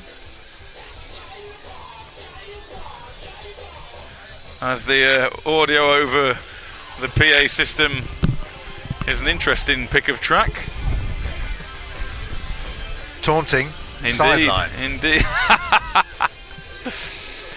So once again, double header this afternoon. The Yorkshire Rams currently hosting the East Kilbride Pirates up in Leeds. We're going to cut to that one when we finish this and sign off with our post-game wrap-up. But if you want to watch that right now, go to the UK AFL YouTube page. That's great, isn't it? Look, as a viewer now, you get to choose. Absolutely. You get to choose which game you want to watch.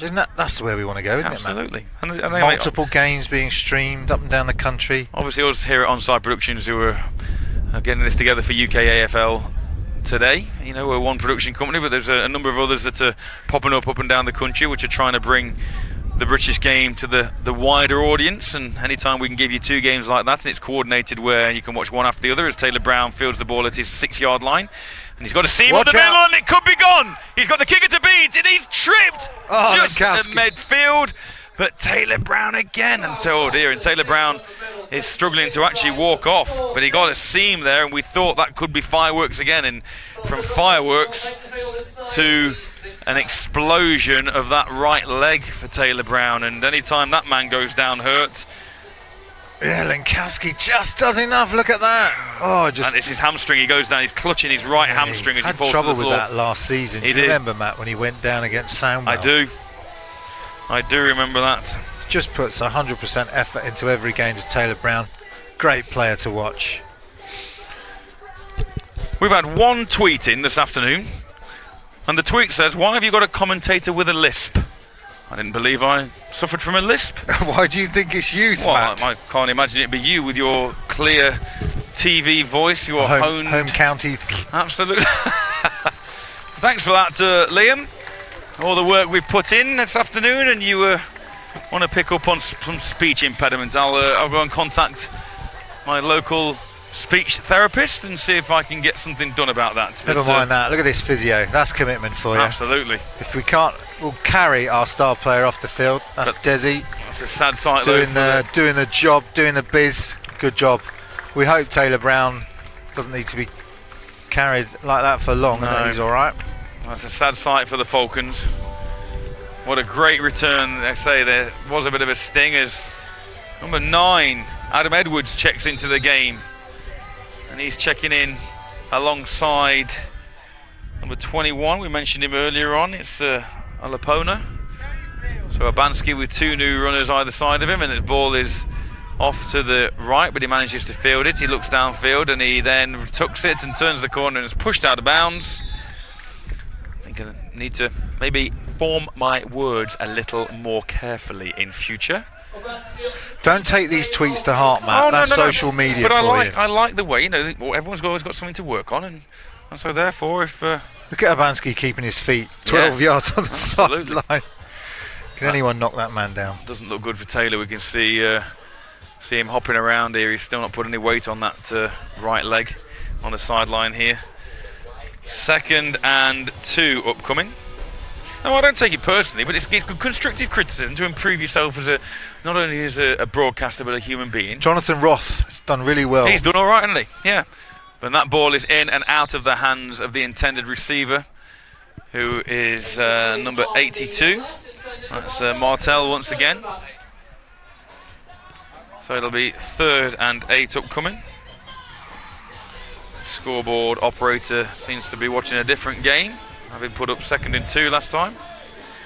It is indeed 3rd and 8. So we've had a lot of scores towards the end of this game, really, with Taylor Brown touchdown, and then Elliot Walters busting one again.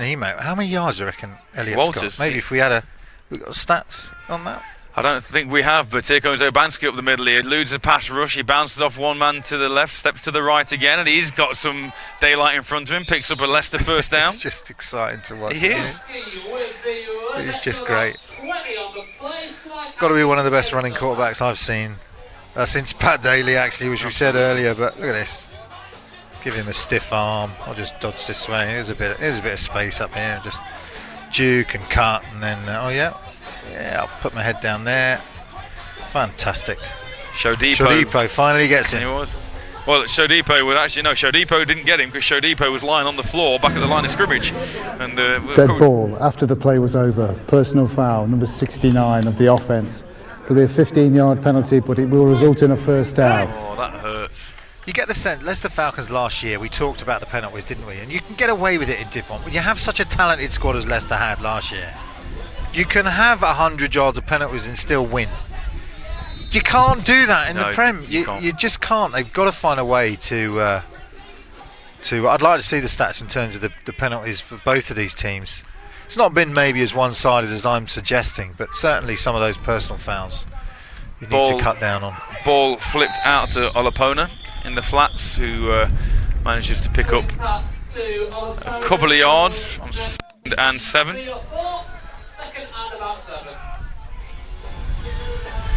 Good tackle, low tackle. Yeah, I think it's Ant Norton made the tackle on that one. Got to thank all our sponsors this afternoon for all the input that they enable us to put on these productions. Urbanski goes to the sideline. He's thrown that again 15 yards out of bounds towards the pylon. Brings up 3rd and 7. So one of those sponsors, Southall & Co, are a bespoke specialist law firm in the heart of Leicester. But they were born out of a long-standing West Midlands practice and a progressive, dynamic East Midlands law firm. The law is complex, but as lawyers, they want to simplify it, and by understanding your business and what's important, it enables them to offer sound, pragmatic commercial advice and answers to the plethora of complex questions you may have. And that's Southall & Co, one of our supporters and sponsors this afternoon, and that one's in and out of the hands, and we thought it was picked off, but the ground, when he landed, made that ball just squirt out. Yeah, very close. Obviously, Abanski trying to make something happen, and he's looking to get that crossing receiver's Jarrett. But again, just inaccurate with the football, and 2 defenders around that receiver anyway. Very nearly a pick for Cassian Graham. So it brings up 4th down, and Urbanski stays on the field with nothing to lose now. May as well give this one a go. Remember that Rams-Pirates game currently ongoing up in Leeds. Flip over on UK AFL on YouTube to see that one at the moment, as Urbanski struggles and he's wrapped up, and that will more than likely be the last play for the Falcons offence. Yeah, good disciplined football to end the game there, and that is as the referee blows the whistle. That's in the books, Matt. So as you hear from our in-stadium announcer, 28-7 is our final here from Leicester. We will nip down to the sideline, wrap this one up, and then hand you over to the Yorkshire Rams against the East Kilbride Pirates. We'll be back in 2 minutes. Don't go away.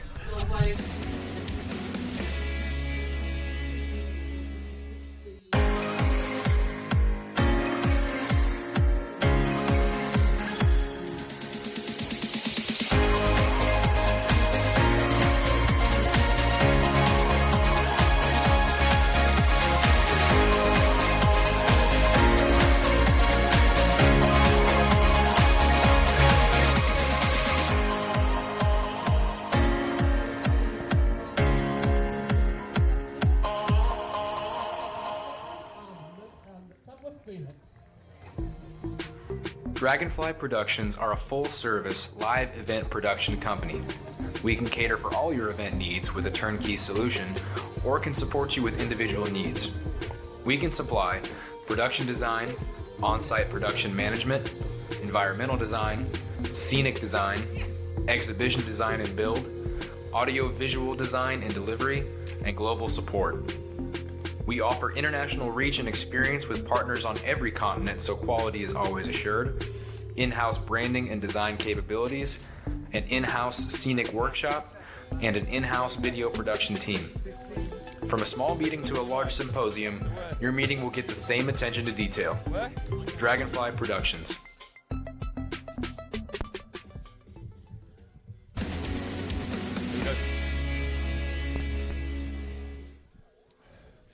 So, 28-7.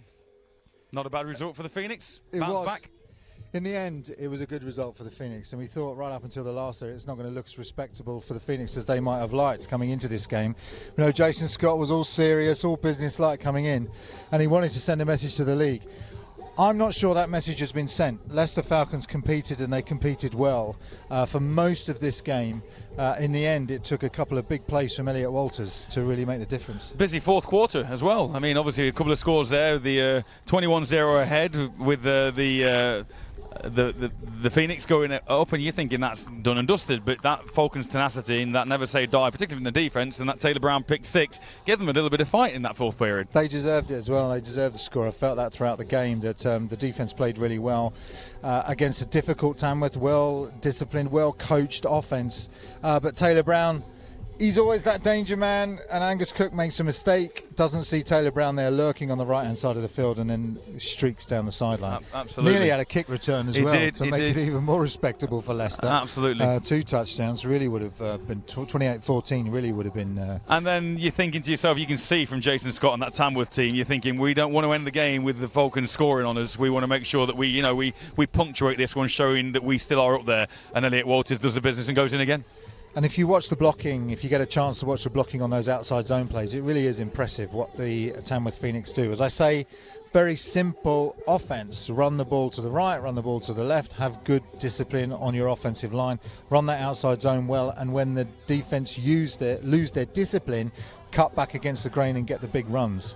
And that's what Tamworth did, and Elliot broke at least. It was the second one over 50 yards, possibly. Yes, I think it was. Over 100 yards on 2 runs. Easily over 100 yards for the day. Easily. Must be close to 200. Absolutely. So at the moment, as things stand, the Phoenix go back to the top of the division, but with Manchester winning and the fact that they are head-to-head, Manchester are ahead, they will top the table tonight if they continue that, I believe. So that's where we stand currently.